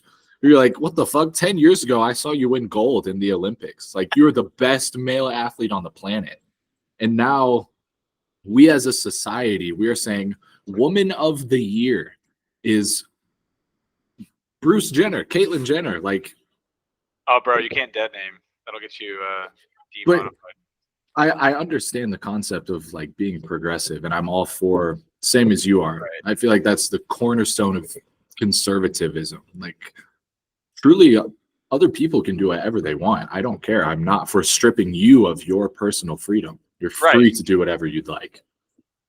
But, like, just some of the things that we acknowledge as a society, like, and nobody's going to push back on this and be like, hey, guys, this is just wild. Right. It's like, why do we have to blur the lines between gender? Like, it exists for a reason, because it's innate. Like, it truly is. And I get there's people that are, that fall outside of that gray area. Clearly, obviously, 100%. I'm not denying that exists, but it's like, why, when this works for 95%, I'm being generous with that 95. If this works for 95% of people, why do we have to accommodate the 5%? I'm not saying, like, do anything horrible to them. Do what you want, but, like, why did we as a society have to accommodate you because you have a certain feeling? Like, I don't give a fuck about that. Like, generally don't care about your feelings at all. Okay. I don't know you personally. I don't understand why I then have to be, like, subjected to this. And honestly, I think the ESPY thing was more so, maybe they believe what they were selling, But those fuckers knew if they did that we talk about it. And here we are 10 years later still talking about it. Yeah. Like that probably generated so much revenue for them and advertisements and all that stuff. And then probably if you boil it down, it's like that. Like they know they're going to get clicks, hate clicks, or loving it. Like, oh my God, yes, this is the best thing ever. Or like, oh, fuck the ESPN, I ain't ever watching ESPN ever again. Like I think part of the trans thing is imagine yourself, and I'll imagine myself. Like you have a son that you're so proud of, and you're trying to teach him how to be a man and take over your business, let's say, and he's going to inherit all of your money, and you want him to grow up and have a family and a wife of his own and continue your bloodline and your last name that you and your family are proud of. And one day fucking Johnny comes home and he's in 7th grade and he's like, I want to chop my dick off. And like, you know how it is. We were 13 at one point. There's no telling us shit. Right. You're like, I want to chop my dick off. And oh, you're telling me that I can't? Now I fucking hate you. And like it destroys your relationship with your family member. And are they being indoctrinated in this shit by social media and TikTok and perhaps even the public schools? Like, yeah, I don't know if the stats true or not, but like 1 in 4 Gen Z say they're like either bi or trans. Yeah, I saw that. And so like, is this actually a real thing where like, okay, you're born with this shit, or is it now society is like it's almost like a mating trait? Like, oh, you stand out because you're a fucking lesbian. Yeah, well, it's on the. I think that people want attention. It follows that narcissism that social media gives you. It's like that narcissistic. Look at me, give me the likes, give me the clicks, everything for the likes, everything for that. Like that kind of. It definitely is. You know, you feel that draw. Me personally never messed with it, but I can tell that does. So it's like I can see how that's definitely a social thing. And clearly the statistics bear it out. Like if it was innately born in it, this shouldn't change, right? You know, it shouldn't change at all. And like what they'll say is that like, well, they weren't free to express themselves. And it's like, well, I don't think that. You know, I don't think that within 20 years it'd have a radical change on this level. I'm not saying that's not innate in some people. Clearly it is. We've known about this disorder forever. It's been a thing forever, genuinely. And they definitely exist, and people are born. I mean, how many people have we known that, like, from a kid, like, they just acted different? You're like, I think that kid might be gay. And then, like, later on they come out, and you're like, oh, you could tell at a young age, like, something was innate. Like, I'm not denying that. But also, like, statistics, they're not really fungible. And like, to look at how it's changed so radically, you cannot deny that there's a massive part of it, at least half of it, that's some sort of social contagion. So then we have to be asking ourselves, okay, is this a good social contasion? Is this a good thing to be representing in ourselves? Because unfortunately, the suicide rate for people that identify as transgender is so astronomically high. Set aside the idea of whether or not you think it's even good. You don't want someone to live in that kind of reality. You don't want somebody to be that depressed that they take their own lives. That's your own kid. That's the last thing you want for them. So on that aspect alone, we should be like, I'm not saying casting them out of society, but like, it shouldn't be as such a congratulatory, revelatory, this is amazing thing. It's like, you should accept people and love people and stuff, but let's not pretend like this is a positive. Like this is a negative. Or like this is a mentally healthy person, right? That you got to the point where you thought that the solution to all of your problems was going to be to go to a surgeon and have them surgically remove your fucking dick and make you a mini inverted fake clit that you can fuck and it smells like shit. And dude, I saw a post on Reddit and so it was somebody saying like, I truly regret my transition. Every time I try to have sex, like it smells like shit. It's like my asshole is like more exposed. And just explaining the horrific things. Like I'm too embarrassed to be naked in front of anybody now. And to me, it's like, okay, maybe I'm a rationalist, or like being quite too literal, but you chopping off your penis does not make you a woman. Your chromosomes are still exactly the fucking same. So you're lying to yourself. You have convinced yourself in this strange way that like I'm a human just the same way that I am when I'm Batman for Halloween. Like I'm pretending it. It's everyone knows that it's not like the real thing. But I think that people enjoy the cosplay of it. you know? Yeah. It's like some like sexual kink in a weird way. It's like it's fun. Yeah. That has a large part to do with it. I don't know. I'm not trying to get into the minds of these people. Oh, dude, imagine you wake up like from, I don't know what that surgical process is. And you just look down and you're like, there has to be something like a deep animalistic part in your brain that freaks the fuck out. Seeing your sexual organ has been now completely mutilated. I bet it does something weird to you. Disgusting is. This is probably going to get stricken. We can. I'll leave it up to you. It's disgusting though. If you give a man a vagina, that hole wants to close because it's not regular part of your fucking anatomy. So they constantly have to be like de-scabbing their vagina. That's the most disgusting thing I've ever heard in my life. And it's an abscess that gets infected. Yeah. This thing is not sanitary. Like. Dude. It's truly foul, dude. I can't even imagine. Like, and then it's like you're a bigot if you won't sleep with trans women, and it's like, how about I don't want to like? That's so disgusting. It's literally so disgusting. Like, how is that the right answer? Like, let's say, like, okay, there's immutable facts about our existence, right? Immutable. You can't change them. You have to breathe in order to survive. And I wake up one day and I might tell my parents, I'm no longer going to breathe. I don't want to, like, there are things that, I don't know, there's maybe not a great example, but like something that it's a mutable fact. And like what you were saying, like you have XX or XY, and that's your DNA. That's immutable. You can't change it. Yes. So then is the answer, I'm not denying that the way you feel. I'm not denying that. I'm just denying that what you're trying to do is right or wrong, you know? Yeah.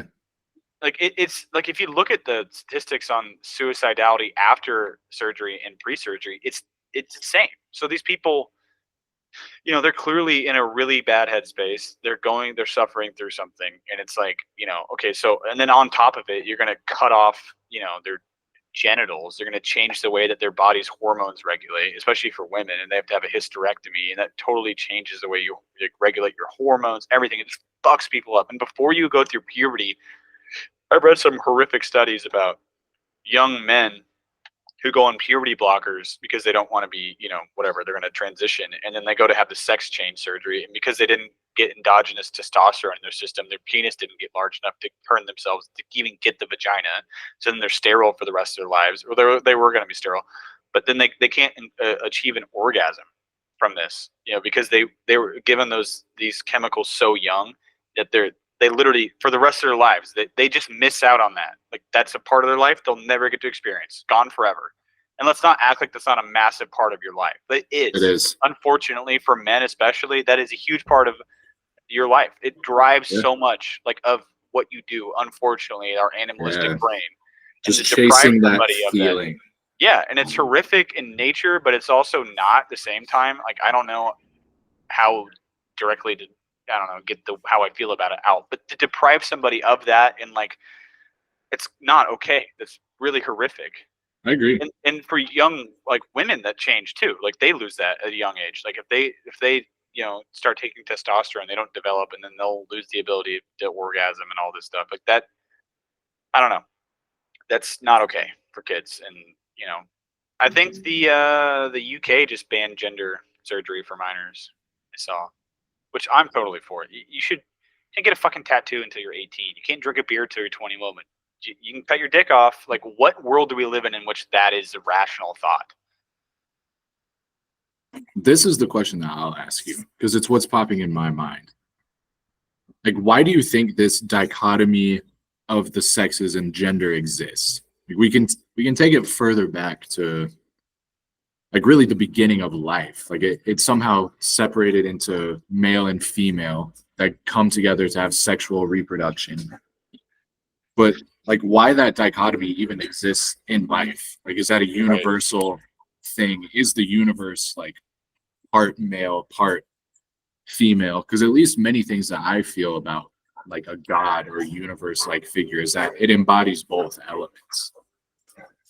Yeah. If that makes any sense. No, I get what you're saying. Like, you attribute masculine features to something, you know, like we look at the world in like in a paganistic way, and we say Mother Earth. Like there's a feminine attribute to Mother Earth, like the paganistic value of the flowering of spring, like we're in right now, like the like that's giving life. Like it's a mother is Yes. like mother feminine kind of quality. But then like when we think of God, we think of him as a masculine entity of like, you know, the wrath of God. You don't think of wrath and feminine. You think of wrath and masculine. Like I get what you're saying.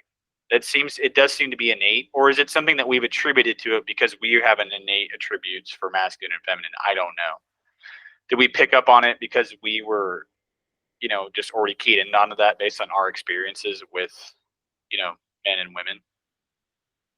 I think part of maybe, you know, maybe this thing is like we've lost. So like women and men had very specific roles in survival, right? Like Yes. hunter gatherers, like very specific. That probably is what sent us on a path for a gender-esque societal thing. You know, the women gathered, they're keen observers. Like for the most part, like a woman is way more observant than a man. They can pick up threats much better than men can, because they're obviously not as strong and they have to perceive violence at a higher rate. So they, in overall life, they're more observant. So of course they're going to be able to find the berries or this or that at a better rate than men can.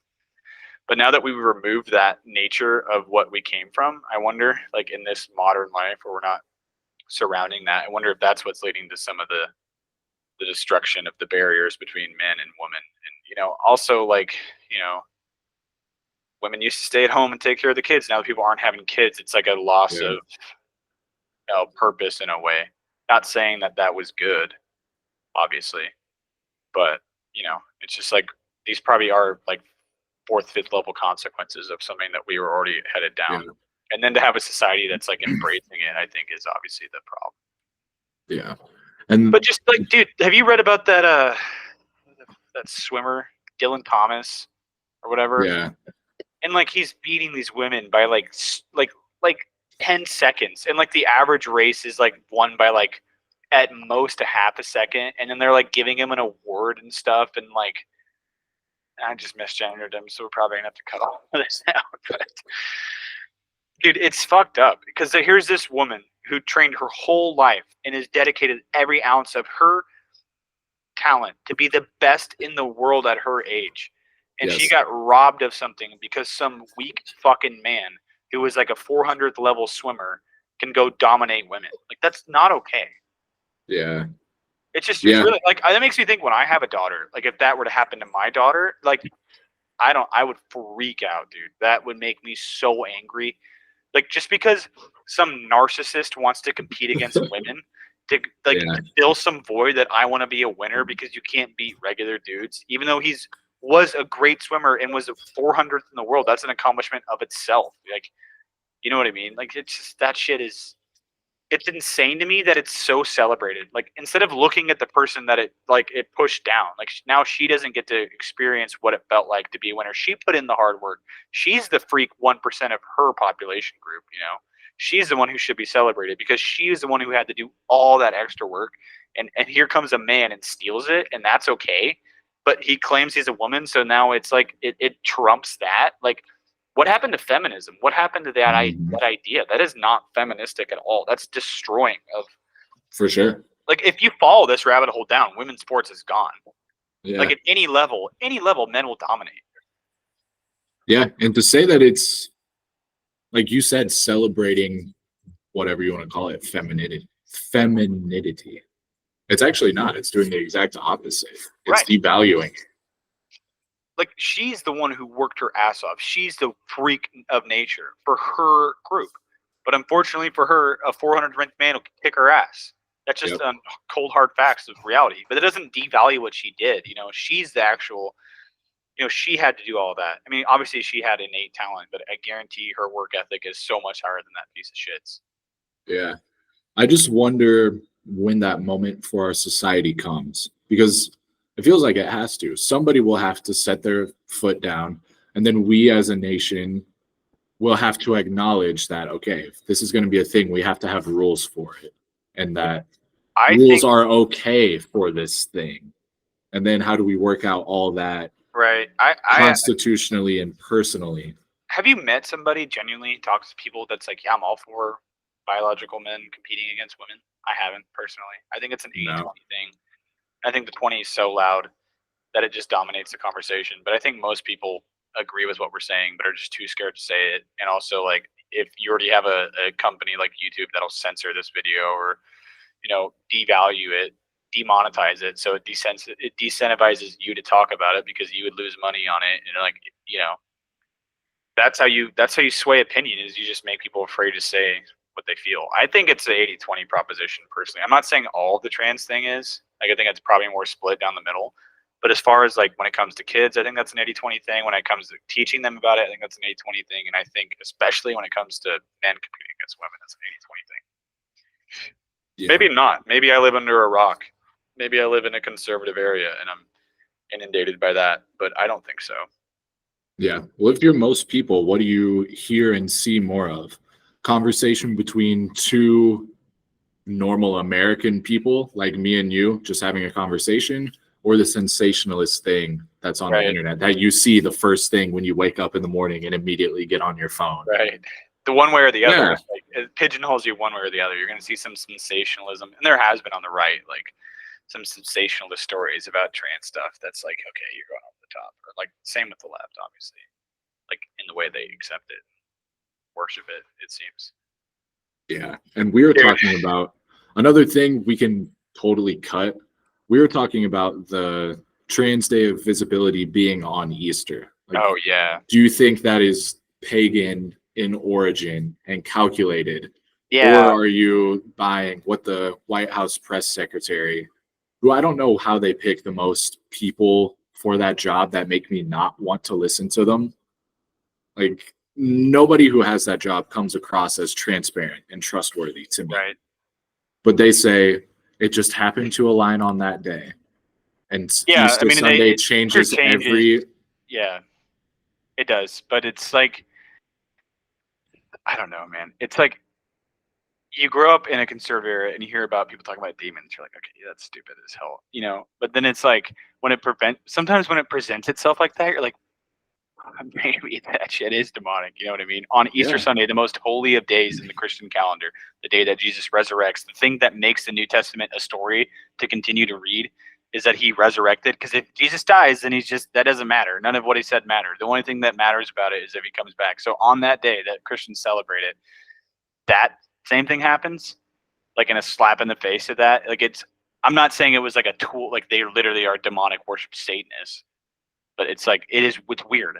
It just makes you think. That's all I'm saying. Like, I'm not one way or another with it, but it is just odd. Like, sometimes when it's looking you right in the face, it's like that. It's hard to discredit the possibility, is I guess what I'm saying. Yeah. The more I've thought about it, the more, and I've talked to you more, the more I kind of think perhaps it was a conscious decision. Because my first thought is, how does nobody say, look, this is maybe going to be a bad look press-wise. Let's just not do this. But then or like what we were saying, is it just everybody in that room is so progressive that the thought of, hey, maybe not the best idea, like that doesn't even come to the table because nobody's thinking it. Probably that. I mean, there had to have been somebody there that's like, yo, guys, this is on Easter Sunday. Not a great look for our constituents that are, really deep, devout, whatever. I don't know, man. It's weird. It's a weird coincidence. It seems too on the nose sometimes. You know what I mean? Yeah, it's interesting. Like, this regime in particular, in my opinion, has been very, very good at dividing people. For as much shit as they gave Trump about being divisive, I would argue Biden has been incredibly divisive as well. Oh, yeah. Well, and his utter, like, disdain for people. Like, he'll say something like that seems factual. Well, he'll say something that people don't agree with, and he'll state it factually. That's what he does. You know what I mean? Like, I can't get a great example, but, like, I don't even know. It's just, like, the way in which he does it. And, come on, man. Come on. Yeah. And then you see him at the State of the Union, and he appears to be similar to that Hitler video. Like, I watched that and I thought, is this guy on Adderall, or do they have him on cocaine or something? Because he appeared so differently in his demeanor in that one appearance than he has when I see the videos of him when he's just like, and like, you know what I mean? Notice like when he gives a press conference, his hand will like, he'll grip like the top of the podium like this, and he'll kind of just stare ahead, like, yeah, like, it's like, I just don't know how you see that, and you're like, yeah, that's sick. Like, okay, I will say this. Like, whether or not you're a Democrat or Republican, like, obviously, if you're a Democrat, you're not going to vote for Trump, no matter what. You're not going to vote for Trump. But to have, like, a fervor for the love of Biden, that I don't get. Like, I get Trump. He is truly a cult of personality. Like, love him or hate him, the guy is so entertaining. Like, he is just an entertaining individual. And I think he's hilarious. Like, for sure. It's probably not a great quality in a president, but the dude is like, he's straight up hilarious. And I get why he gets people's, get people like mad. But Biden doesn't have that. Like, there's nothing about Biden that's entertaining. I just don't like, a vote for Biden is literally just a vote against Trump. Versus, I feel like people that vote for Trump are straight up voting for him. They're not voting as much against Biden. Yeah. Obviously, I think the right hates Biden, obviously, a lot, but it's like a vote for versus a vote against, in my opinion. Yeah, I don't think that sentiment will be as strong this time. And of course, man, we're 8 months away. We could be looking back on this come November and be like, oh, we really didn't have any idea what was going to happen. That's just the reality of time and how quick things are changing. Especially in an election. There's always a November or October surprise that comes around. I just don't. Trump gets he goes to prison during this election cycle. I mean, my God, I don't know. I don't think that people understand the fire they're playing with. I get it. Trump is not ideal, and he is not some, Christ-like saint figure, that's going to come and save the country. Like, I'm not, obviously, but to like blatantly, and it looks like to me blatantly go after a political opponent for just some, like, no pun intended, trumped up charges on some bullshit, like, that to me is super, like, and also it's telling, if you're always sitting up there saying, I'm trying to save democracy, and meanwhile you point at the other guy and he's trying to end democracy, but then you're the guy trying to jail the other person. It's so on the nose of, like, do you think I'm retarded? Like, you clearly are overreaching so much. You used your own DOJ to go after a former political opponent, something that beforehand Americans had pretty much for the most part been against, and it hadn't happened. Like, you could have probably charged George Bush with something. You could have charged Obama. I'm sure there's some scandal hidden below the water of running a country that the regular person doesn't quite understand. But I think there used to be kind of a uniparty, like, agreement in the idea of, like, once the president's, like, out of office, like, you just don't go after that, because he still has fervent supporters. And especially Trump. Trump's got, like, a cult-like worship, dude. Like, there are 30% of people that would fucking go to war for that guy. Like, truly. For sure. Like, and so, like, you're gonna wager that, because of your hatred for him so much, you're gonna wager that on this country. That, to me, I don't like. Like, I agree. We're charging him for inflating his assets in New York on a loan that he paid back and everyone made money on. Like, that's ridiculous. You're charging him for the classified documents thing that you let Biden off the hook of. You let off Hillary off the hook with, like the Georgia election thing. Like, I don't even know, how is it a RICO case? Like, I don't get that. Like, he just called and was saying, like, find the votes. Like, you gotta find the vote. Like, I don't know. I'm not saying it's great. It's obviously not a good look, and you don't want a presidential nominate or candidate who's not accepting the results of an election. That's just as bad. But also, what the path they're going down is going to, I mean, American politics is already destroyed. How can you destroy it anymore? But it's like, I don't know. This is going to be fucking nuts. That's all I'm saying. This is setting up for something insane. Like, if Trump literally does go to prison on a state charge or a federal charge, and if he's sitting in a jail, like, while people are voting for him, because the Constitution has nothing about that. You have to literally be impeached and then completely tried in the Senate. And once that's happened, then you can't run for president. But other than that, there's no rules. And if he then were to win, eke out a victory in a prison cell, and then his first day he pardons himself, which has never happened, and there's been no constitutional ruling on that, You're setting up a constitutional crisis because once he pardons himself, then a court process takes place. So he pardons himself. Everyone has to agree with it. He then goes to the White House and trenches himself into it with the executive agency. And then if, let's say, it goes to a court and they decide that he can't do that and they try to put him back in a prison, think of that, like convolution of power meeting in a specific area, and tell me how it doesn't end when some militaristic type action where it's split down the middle of an executive branch of like half of the FBI is for him, half of it's against, half the military is for him, half of it's against. Like, that's fucking crazy. I don't understand why we're trying to do this. Shouldn't you just let the people decide whether or not he's a criminal? Like, we're going to go just vote in 8 months. Yeah, they're definitely playing with fire. The state Supreme Court things have been really interesting. Yeah, to me. like they just take them off the ballot. Yeah, can they just do that? Well, I didn't. We're not a citizen of Colorado, but like we didn't vote for that, and now they are going to directly decide who we get to vote for. Right. And what precedent is that setting? Because it would just take one state, man. Right. I mean, if the Supreme Court was it wasn't Trump appointed, and they would have just it's a presidential appointee. They're just his lackeys, basically, at that point. So if it did go to the Supreme Court, you could probably count on them upholding, whatever Trump, if he did pardon himself. But let's pretend like it wasn't. It's split, and then he's taken off the ballots in these states. You're just setting yourself up for some incredible turmoil and political tension. Yes.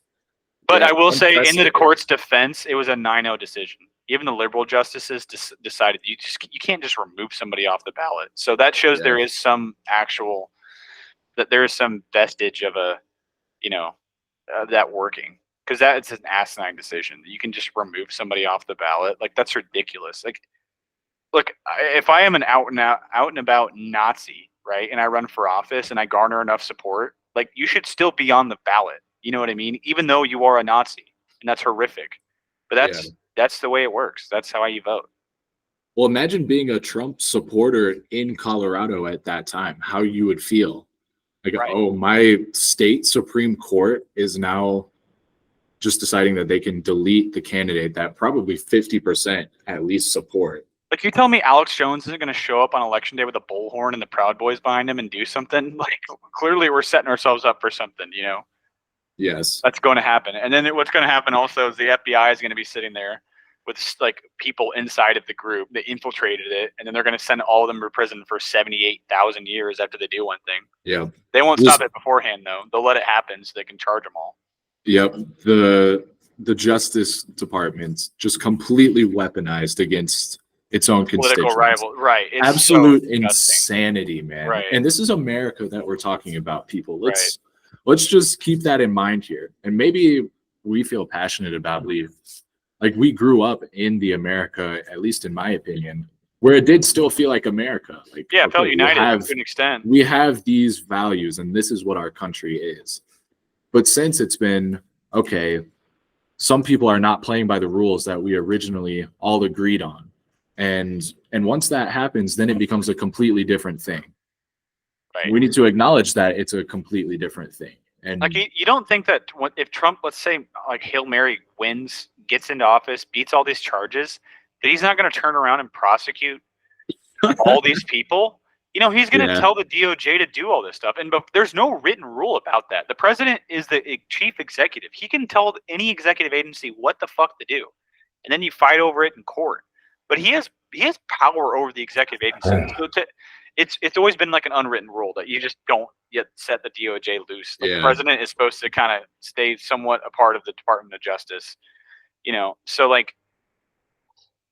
let's say he gets in there. It's no rule. It's unwritten. It's kind of one of those things. And he just says, all right, go dig up dirt on all my political enemies. And if you dig it, you go anywhere long enough. It's like, who was it? The head of the police for the Communist Party in Russia said, show me the man and I'll find you the crime. Like, that's a famous quote. That, that's true. Like, you cheated on your taxes in 1997, $4,000. You can find something on anybody. Like, eventually you dig hard enough, and you could just make up some stuff, throw them into enough legal trouble.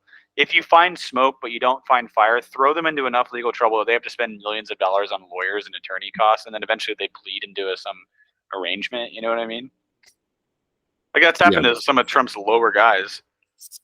They pled into stuff. They just like they can't fight these court cases with. They don't have the DOJ has so much resources at its hands. They can sit on a case for 20 years. But if you're paying lawyer fees, that's how you can really fuck people. It's a wild reality. It is, dude. And I feel like we have to keep talking about it because it's kind of hard to wrap. Like, I think people need to understand that that's on the ballot. Like, that is what you're voting for. Like, you're voting for, and either choice sucks. Like either choice sucks ass. But also, like, Ukrainian war is on the ballot. Like, the possibility of World War III is on the ballot. Like, the Biden administration wants Ukraine to join NATO, and if they join NATO, that means that we have to defend them with our military, and then we're in a shooting conflict with Russia, and that's World War III, folks. Like, that's bad. I'm not a fan of that. Like, I don't want that to happen. Like, what do we owe Ukraine? You know what I mean? Like, why do we have to die for something that doesn't affect us? It doesn't. Yeah, farmland, maybe the industry that comes with rebuilding Ukraine. I'm sure that has something to do with it as well. But, I mean, man, the truth of it is, I think they want this to happen. Like, you think they're that nihilist that they want the U.S. population and the world population to be like nuclear war? Dude, a World War III would be good for these people who are making these decisions. Let's be honest. I don't think so. I mean, there's no conventional military anymore. Russia's not dumb. Like, okay, one thing about the United States military is we've been practicing. We've been practicing since fucking World War II ended. We went to Korea, we went to Vietnam, we had Desert Storm, we had invasion of Iraq, we had invasion of Afghanistan, all of which were incredibly successful and happened immediately. You want to know something insane? When we invaded Iraq, we dropped more tonnage in 3 weeks on Iraq than the Allied forces dropped on Germany. In 3 weeks. We got 250,000 people out of Afghanistan in 2 weeks by air. That is the amount of mobility and military impressive that we have. Russia is not going to get enough conventional war with us. They can't. I mean, this has proven it. Ukraine's proven it. Their military can't do it. Their logistics isn't great. Their supply lines suck. And that's on their own border. We fought these wars thousands of miles across the pond. Like, one aircraft carrier has the ability to level a country. And we have, like, I think 12 of them. That's just one aircraft carrier. We have nuclear submarines that no one knows where they're at any given moment that can entirely level a country. We have multiple of those. Like, this is insanity to think, we're not going to get in a conventional shooting war with Russia. I mean, maybe it would be like a tiptoe. Like, you go like this. That's what I'm thinking. Like, they're flirting with it right now, it appears. Like, maybe you could fire a few shots. Like, maybe, like, we say Ukraine's part of NATO. There's a no-fly zone over Ukraine. Any Russian aircraft in this area is shot down. And the Russians say, okay, we're going to see if that's good. They send one in, shot down. And then they send something over, and then it just kind of slowly snowballs. But to act like they would back down, I don't think that's true. And my thing is, why put ourselves into that situation? What do you fucking gain from that? Okay, Ukraine remains a sovereign country. What do you fucking do in the scope of the billions of people's lives? No, I'm not kidding. They weren't a part of NATO. We had no defense agreement with them before this. If this is Poland, if this was Poland, it's a totally different country or a totally different story. If this was a NATO member or like somebody that like literally, we were allied with to defend, that's different. Then and then you got to go for it. Because then you got to stop Russia because they're trying to do something that's insane. But Ukraine, I mean, the area that they've taken is like majority Russian speaking. They voted to join Russia. We had a coup there in 2014 to install a more pro-American government. Like, we've fucked with that so much. And it's like, why? And also, when the Berlin Wall fell, like, Russia basically, like, part of the agreement was that we wouldn't move NATO one inch to the east. And we did. Like, we joined like 8 countries to NATO. And that was part of their huge thing is just don't put NATO on our border. And now we want to do that with Ukraine. It's like, we've been the meddlers here, honestly, from the beginning. Obviously, we're not attacking. They decided to attack Ukraine, and also Zelensky, for the talk of a democracy, he suspended elections during the middle of a war, and it's like, oh, that's great, But we're fighting for democracy over there. Yeah, the most corrupt country like in Europe. Yeah, it makes zero sense. Yeah, it's dumb. It's interesting how warmongering almost I would describe this Biden administration has been. I wouldn't have expected it. Yeah, same. Like the Democratic Party I grew up with was anti the war in the Middle East, anti like involvement. Like Obama won, I think part of his presidency it was winning because he was running against the fallout of the Bush administration's like conflict in the Middle East, and he kind of like ran on a peace platform of trying to get us out of these conflicts. And he got mired into it and started a bombing campaign in all these countries. But he did run on that. At least that was part of the lexicon of the Democratic Party then. And then Trump runs in 2016, and all of the talk around him was that he's going to start World War III. He's going to start all these conflicts. And meanwhile, besides getting rid of ISIS in the Middle East, but we didn't invade a country. We only killed terrorists. I know that's not. It's still a militaristic action, but we didn't get involved in a hot conflict. It was like the first time in our lifetimes the president didn't do something stupid as far as an invasion of something or doing something military that destabilized a country. Like we didn't do that under Trump, and that was all the narrative that he was going to do that. And then meanwhile, Biden gets in, and now like all this stuff is happening. It's interesting. It's so weird. Like I feel like there's been a tonal shift in the parties. Like, don't you agree? Like pre-2016, the Republicans were more the neocon, the more hawkish on foreign policy, the more militaristic. And now it's like, I think the right almost like has a like Tucker Carlson like kind of attitude about it. Like, let's get out of these conflicts. Let's get away from this stuff. And I think Trump also is in agreement with that. But then the Democrats are like, it's so weird how things shift like that. I don't understand it. Yeah. Maybe that's how it's supposed to be. Maybe the founders were just God level intelligence, and this is just part of it. Like it swings back and forth so wildly every 4 to 8 years. Well, yeah, but that's what part of what they like their explanation, like the Federalist Papers. I don't know if you've read them. They're pretty interesting. Like how they explain why this system will work. Like they even talked about, even if it's a two-party system, it'll work because it's competing interests. Like they were talking about lobbyists and like interest groups. He's like, there'll be an interest group for everything you can imagine. That's what they said. So they'll be competing against each other. So all the time, even if they're able to lobby, I don't think that actually is working because lobbyists run Washington. But to an extent, you can see how that does play out. Like there are competing interests at all given moments that it seems like it kind of vastly oscillates between.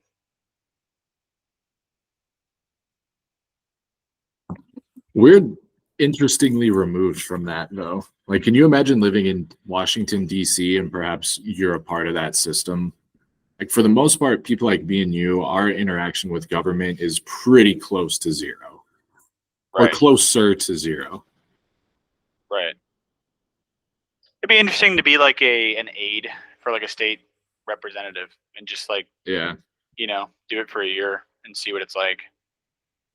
Because all we have is like, conjecture and you don't really actually have an understanding of it on like an intimate level. It would be interesting. Right. It'd probably be the most boring thing in the world and you want to blow your brains out after 5 minutes. But it would kind of be interesting to see how it all gets made. Yeah. I wonder what that's like. Like, do you have the moment as a politician where you thought it was going to be super cool to get elected, and then you get there and it's just not cool? Like you thought. Yeah, the leading chairman of your party goes, yeah, okay, so you're on the committee for cleaning up the farmlands in the Midwest. There you go. Learn about it. Yeah. And then they go, hey, buddy. Hey Ty, I noticed that you kind of said in an interview you didn't want to vote for our bill coming up, and I think you really should reconsider because we're kicking $35 million into your super PAC. That's coming straight from the RNC. So I really think you should change your mind. This bill has some stuff for your county. there's a bridge there that's going to get rebuilt and we'll put it in your name. You know, I'm sure that's how that shit works. Oh yeah. You get all those little assholes to fall in line. Yeah. I wonder how many people go into it thinking that they'll be the savior versus how many people who go into it knowing that it's a dirty game and they want to get involved in the game. That's interesting. You wonder what the split is. Is it 80-20? I think everyone has like a Christ-like figure of themselves, though. Like Yeah. I don't think that they truly think they're the evil people. You know what I mean? Who like, does? I think, yeah. Yeah, right. Like everyone has an image of themselves that's different than what people see, and you hope For that sure. you hope that they meet up, right, to a pretty good percentage. But I don't think those I don't even the craziest people of the of our politics. Like I don't think Biden truly thinks that he is what we're talking about. Him right now. Maybe he doesn't think much at all anymore. But there was a point when he was vice president where he probably thought he was doing good. I think. I mean, that's about as good as I can give those people as I think they're doing good. Almost like you lie so much that you forget you're lying. You lied to yourself so much. You know what I mean? That's interesting. Yeah. Maybe not. Maybe it is some cabal of fucking elitists that pull the strings, and we got no idea. We're never gonna know. I would like to know why Epstein was ever at the White House, and why just nothing happens. And the aide that brought Epstein to the White House ended up committing suicide. Shot himself with a shotgun while he hung himself with an electrical cord. Because it doesn't feel like that situation and like the Trump legal thing and everything else that's going on, it feels like it's semi-connected in a way. Like it does. It's weird because what I think the reason I think the Epstein thing gets buried is because I think in Washington, like there's competing interests of the two parties, right? So it's like a gotcha game. You want to catch the other side doing something. But I think that the Epstein thing didn't get caught or doesn't get talked about because it literally got everybody in the web. Yeah. Right. Like it got Trump, it got Clinton, it got all the people. So it's like everyone powerful was on. It was a uniparty thought process of like, okay, this guy's going down. You guys got no problem with it, right? Let's call a truce on this one. We're good. Okay. He's gonna hang himself tonight. But then what does that do to the minds of people like us? Like, do we just buy the bullshit and say, okay, this is just how it is? Or imagine being like a Roman citizen and you wake up the next morning and someone's like, hey, Caesar was assassinated. His own Senate stabbed him 12 times. But like, you're still a citizen of that country. You can't do anything about it. You just kind of got to live with it. Yeah, and I think it was different then because their level of survival was more on an intimate basis. We have more time to care about this stuff than most people. Yeah. And honestly, probably most of them are very uneducated and couldn't read. That played a huge factor into it as well. Like we're more educated than any humans have ever been. It's not remotely close. That's true. So, and then we also have more time on our hands to worry about stuff that doesn't really affect us. You know? That's what this whole podcast is. We're just talking about the most random things. Yeah, but they're the most fun things to talk about. Truly. Oh, I completely agree. Like in all honesty, whoever wins next election, it probably isn't going to affect us a huge amount. We'll still wake up, do our thing. Yeah, got to go to work, got to pay your bills. I live in Missouri. You live in New Mexico. We're kind of more subject to what's going on in our general region. You know what I mean? But it's fun to talk about. It is. It's interesting to speculate. Yeah, I agree. I feel like me and you both have a very similar thought process and all this stuff too. Yeah, I'm fascinated. Have you had somebody on who thinks very vastly different than you? No, it's mostly like you're the first recurring guest of all time. So we're working with like the me, you crowd, Hoffman crowd. Like people are kind of just getting a dose of a very specific type. All right. If they've made it this far, then they must be enjoying it. Hey, yeah, at this point, if you're still listening, you knew what you were getting into a very long time ago. We gave you plenty of opportunities. Absolutely.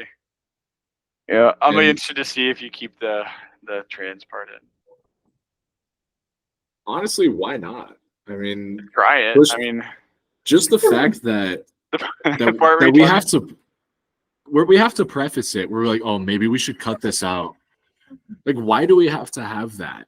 Why do we have to like soften this fucking thing in fear of retribution? I know. Okay, I'm keeping that shit in. Whatever. And something that's also so important to our societal, like we need to have this conversation. Definitely. And if you decide that we're disgusting bigot fucks, then whatever, then you can decide that. You know what I mean? Like you're entitled to your opinion. Yes. Make a video talking about why we suck, and I'll watch it and I'll comment. Inevitably, when you open your mouth, man, and you talk like we're doing right now, like it essentially feels like there are no consequences of this action because it's just me and you. But when it goes towards an audience, I mean, it's different. I mean, you can't. There's no consequences for me. Like, I'm not gonna get fired because of this video. I don't have social media. You can't. If you want to reach out and follow me, you can't follow me on anything. I have no social media. So if you enjoyed me on this talk, cool. See you next You're not gonna get any more of my thoughts on any other platform. Unfortunately for you. Where I was going is over the course of any conversation where you're talking with a friend and you're just opening your mouth, you're going to say something less than intelligent, probably. If you're joking around and you're tossing back issues. That is asinine. For sure. But that's part of what talking to another person is. Yeah. And we've done this weird thing where we expect people to be fucking perfect. Right. And all the time. Like you have to be like you have to have the fucking Neuralink in your head and say the state-sponsored line at all moments. Yeah, people don't have like mistakes. Like you've never had to apologize for something you said to somebody. You know what I mean? Like let alone speaking in like this long and like terms and stuff like that. Definitely, man. And we just don't give people the grace to exist and just be a human. Yeah. And it's fun to shit on other people because we think that like, oh, I would never fucking do that. Look at how disgusting this celebrity is. Did you see that? They did like name any example. I know. And it's like you would do the same fucking thing, and you know you. Imagine if you had $18 million in the bank and like really nothing mattered. Dude, if I've always said this, like, you know, like Kyrie says the earth is flat and like, you know, athletes will come out and say the dumbest shit you've ever heard in your life. If I was like that wealthy of like an athlete, like a professional, like I would say like I was a major winning golfer, I would say the dumbest stuff all the time to troll people. Like if I had millions of people listening or following me on Twitter, I would just say things like, I would be like, I don't even know. Like, I think that's hilarious that Kyrie, even if he may not believe it, but if he does, that's dumb. But if he doesn't believe it and he's saying it as a joke, I think that's one of the funniest things in the world. I would totally do that kind of stuff. Or I'd be like, yeah, the earth is definitely flat. And the pushback and the response to that is so extreme. Like, why do you actually care whether Kyrie Irving, some guy who you don't even know, you've never met him, and he lives 18 states away from you, but he thinks the earth... Kyrie Irving is a role model to a lot of young male basketball players, and then they're going to grow up thinking the earth is flat, even though it's one human out of 330 million in this country that says the earth is flat. Like the earth is flat community, how many people do you think are actually in that camp? 300,000, 400,000, a million? It can't be more than 5% of the population. But what win is that for you personally? If you prove someone right or wrong, that the earth is either flat or it's round. Like, why even take why do you care? effort Take to time die of your on day. that hill? Right. It's just, even if you're so animated about proving the earth is round, like, do you think you're going to change that person's mind? No, you're not. You're not talking to that guy. Like, you're just trying to get points for being proven right. Like, yeah, there's a fucking Greek mathematician in like 2000 BC who figured out the earth is round from the shadows on the obelisk in different areas 200 miles away from each other. He walked to the other place and at the same time of day measured the shadow there and figured out the diameter of the earth from that and measured his footsteps and figured it out within like 98%. People were insanely smart. Like, yeah, we figured it out 3,000 years ago. Like, we don't need to talk about it anymore. Some dumbass can have his dumbass opinion. It doesn't affect your life. You know what I mean? Yeah. That's just the reality. Like, these people are, I don't know, like people that have to post on Twitter, like after something happens and defend their position. It's like, what kind of narcissist are you? Like you just want people to agree with you. You're not actually going to change that person's mind. Yeah. There's this guy that I like to follow on Twitter called 3-Year Letterman, and he trolls people, and like he'll state facts incorrectly that are super obviously false. Like one I saw recently, he's saying like the Statue of Liberty is the tallest building in the world and it was made in America. And people are so quick to just jump on others and correct others. But meanwhile, they make themselves look like complete jackasses because they can't see the irony and like, yeah, like you're falling right into his trap and they don't get it. Yes. Yeah, and you're the one who chose to react and take time out of your day to say some bullshit correction about like the Constitution or fact checking somebody else. Like why people have that need in their mind to just fucking unload to a stranger on Twitter. Yeah, that is, yeah, I don't get it. I've never been a part of that. I went through like a little phase, like I would say senior year of high school on Reddit, where I actually will get into comment battles with people. And I'm like, what am I doing? I'm not going to change this person's, this is dumb. I'm just getting worked up. This is retarded. For sure. I'm feeding into my own like arrogance is what I'm doing. Yes. You're sitting there just like, think you write something, like you write a paragraph and then you're like, I could word this better, delete it. You spent like 30 minutes of your time just trying to prove that this person's wrong so you can feel better about yourself. It's such a narcissistic endeavor. It's just truly unnecessary. And at the end of the day, it's not like that person responded back, yeah, man, you're right. Wow, I didn't think of it like that. You are so smart. Thank you for existing. Thank you for showing me the my way. Perspective. Like, wow. You've enlightened me. I've reached enlightenment now. I'm like the Buddha.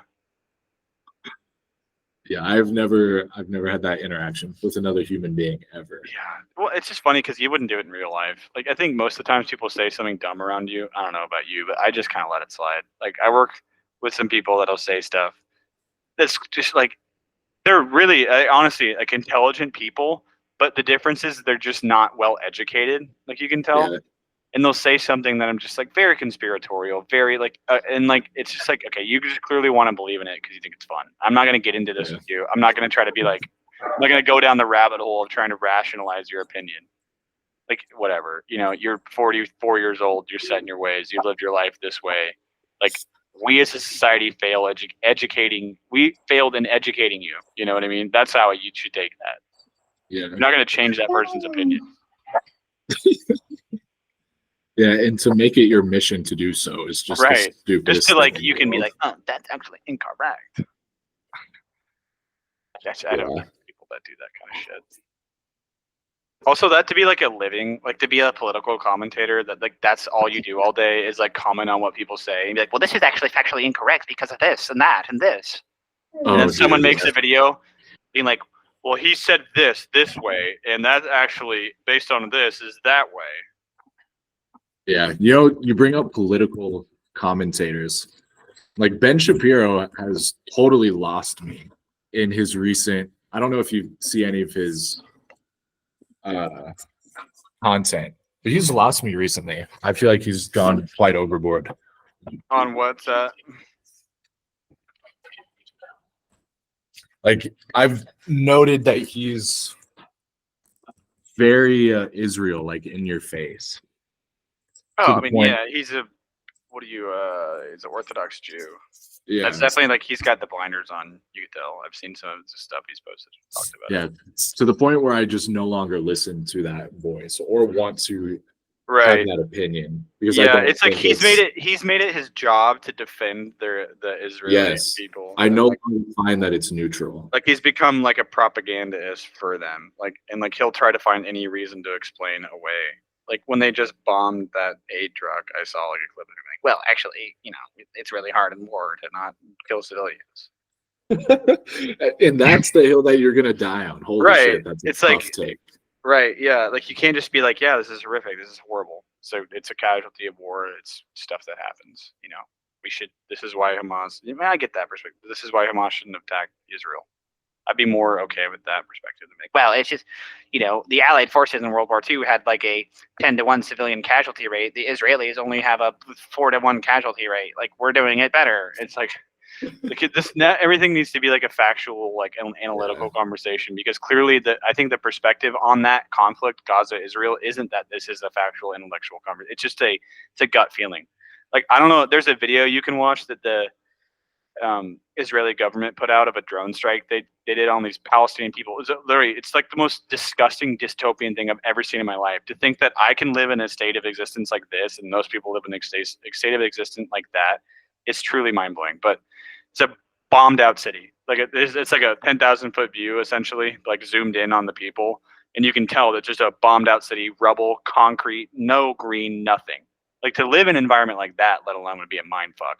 But anyway, they're just walking down the street. Looks like, can't tell they're holding a weapon. Doesn't look like they're holding a flag saying, "I am terrorist. I am terrorist." Like, you can't tell. You have no idea whether or not what's happening. But they drop this bomb, dude, and there's like 4 people, and all of a sudden you see red mist, just gone, nothing. And then it kind of like the rubble and smoke clears, and then there's one person who kind of is crawling away, and then gets up and starts like limp running away. And then literally, I'm not kidding, another bomb hits him, missed, gone, like a leg goes flying. And you're like, that's the state of war now? That is something I'm not on the side with. If you decide that you're going to go to war, put troops on the ground and go fucking door to door. You know what I mean? Like, I just don't like the idea of not having a jury, not having a judge, and you're just executioner playing God on high. Like, you're just dropping bombs on people because of intelligence that may or may not be good. Like, that I'm not a fan of. Like, I don't know. Like, clearly, like, they need to do something, because Hamas can't just go and slaughter people. It's not a good, you have to do something. If it was America, we'd be doing something, and we would be on the warpath if Mexico jumped into Texas and slaughtered people like that and brought them back and raped women, paraded them around the street naked, cut off decapitated babies. Like, I mean, that's horrific animalistic stuff. But I do think that you then have the moral position to be better than them. You know what I mean? Like, you need to show, and especially, it seems like the Jews, they just get so much fucking shit. So it's like, maybe you should put your best foot forward, because people already seem to hate you. I don't know. I just think that you got to put your men's lives in danger. You got to go in there house by house. You're going to have to do a military. If you know what I mean, if you're going to do it, you just got to, maybe I'm just saying it as someone ignorant to war, and it's probably not how it actually works. That's probably the reality of it, the horrific nature of it. But if you had to put money down on how these 2 pretty major world conflicts, as they're turning out to be as of 4/11/2024, as to how they end, what would you describe? Okay, I painted a pretty bleak picture of the Russia-Ukraine thing, but I think more than likely, if I had a gun to my head and make a guess, Ukraine keeps Kiev, we stay out of World War III. Russia takes probably half of Ukraine, and a ton of people lose their lives. That's like my hope, at least. And I hope that behind back doors, while they're posturing, maybe this is all posturing, you kind of hope that the Biden administration is playing tough, and then behind closed doors, they're looking for an avenue, like an off ramp, like, hey, you can have up to here, but we're not, hopefully that's going on. And then as far as like the Israel Gaza, I mean, how does Gaza win? I mean, they don't have a military capability. So it's like, clearly they're going to tell everyone they won. They're going to say they exterminated Hamas, but it's like, in reality, how many other Hamas people did they create? You kill a family and you leave one fighting age male at 14 years old. What's he going to do? Any opportunity he gets, he's going to try to kill Jewish people or Israelis, You just created them a lifelong enemy. And how many hundreds of thousands have they created by doing what they've done? So it's like, it's a never ending conflict. It'll be a conflict forever. You know what I mean? Especially now. And you just kind of hope that it doesn't destabilize the Middle East, because Iran is like, the Houthis are launching and shit from Yemen. Like, it's just like all these other countries now, because, the Islamic, countries aren't united, but they aren't united underneath the same faith. So it could spark something even worse. And the hope is it doesn't. And if I was a betting man, I say it doesn't. I don't think Iran is like, their military capability is nothing. Like, and if if Israel got attacked hardcore by a military, we would probably get involved pretty fast. But that's not to say that things won't get spicy. It probably will get spicy in that region. They already are. That's my thought, at least. Yeah. Full out war breaks out in a place where a lot of oil gets generated. See what happens. Maybe this time we'll be guarding more poppy fields. I hope so, dude. Those are the important things. Get those poppies out to people. Yeah, gotta get that heroin flowing into the streets of Baltimore. Super. Dude, should we wrap this up? It's late your time. Yeah, probably. How long has this been going on? I have no idea. A long time at this point.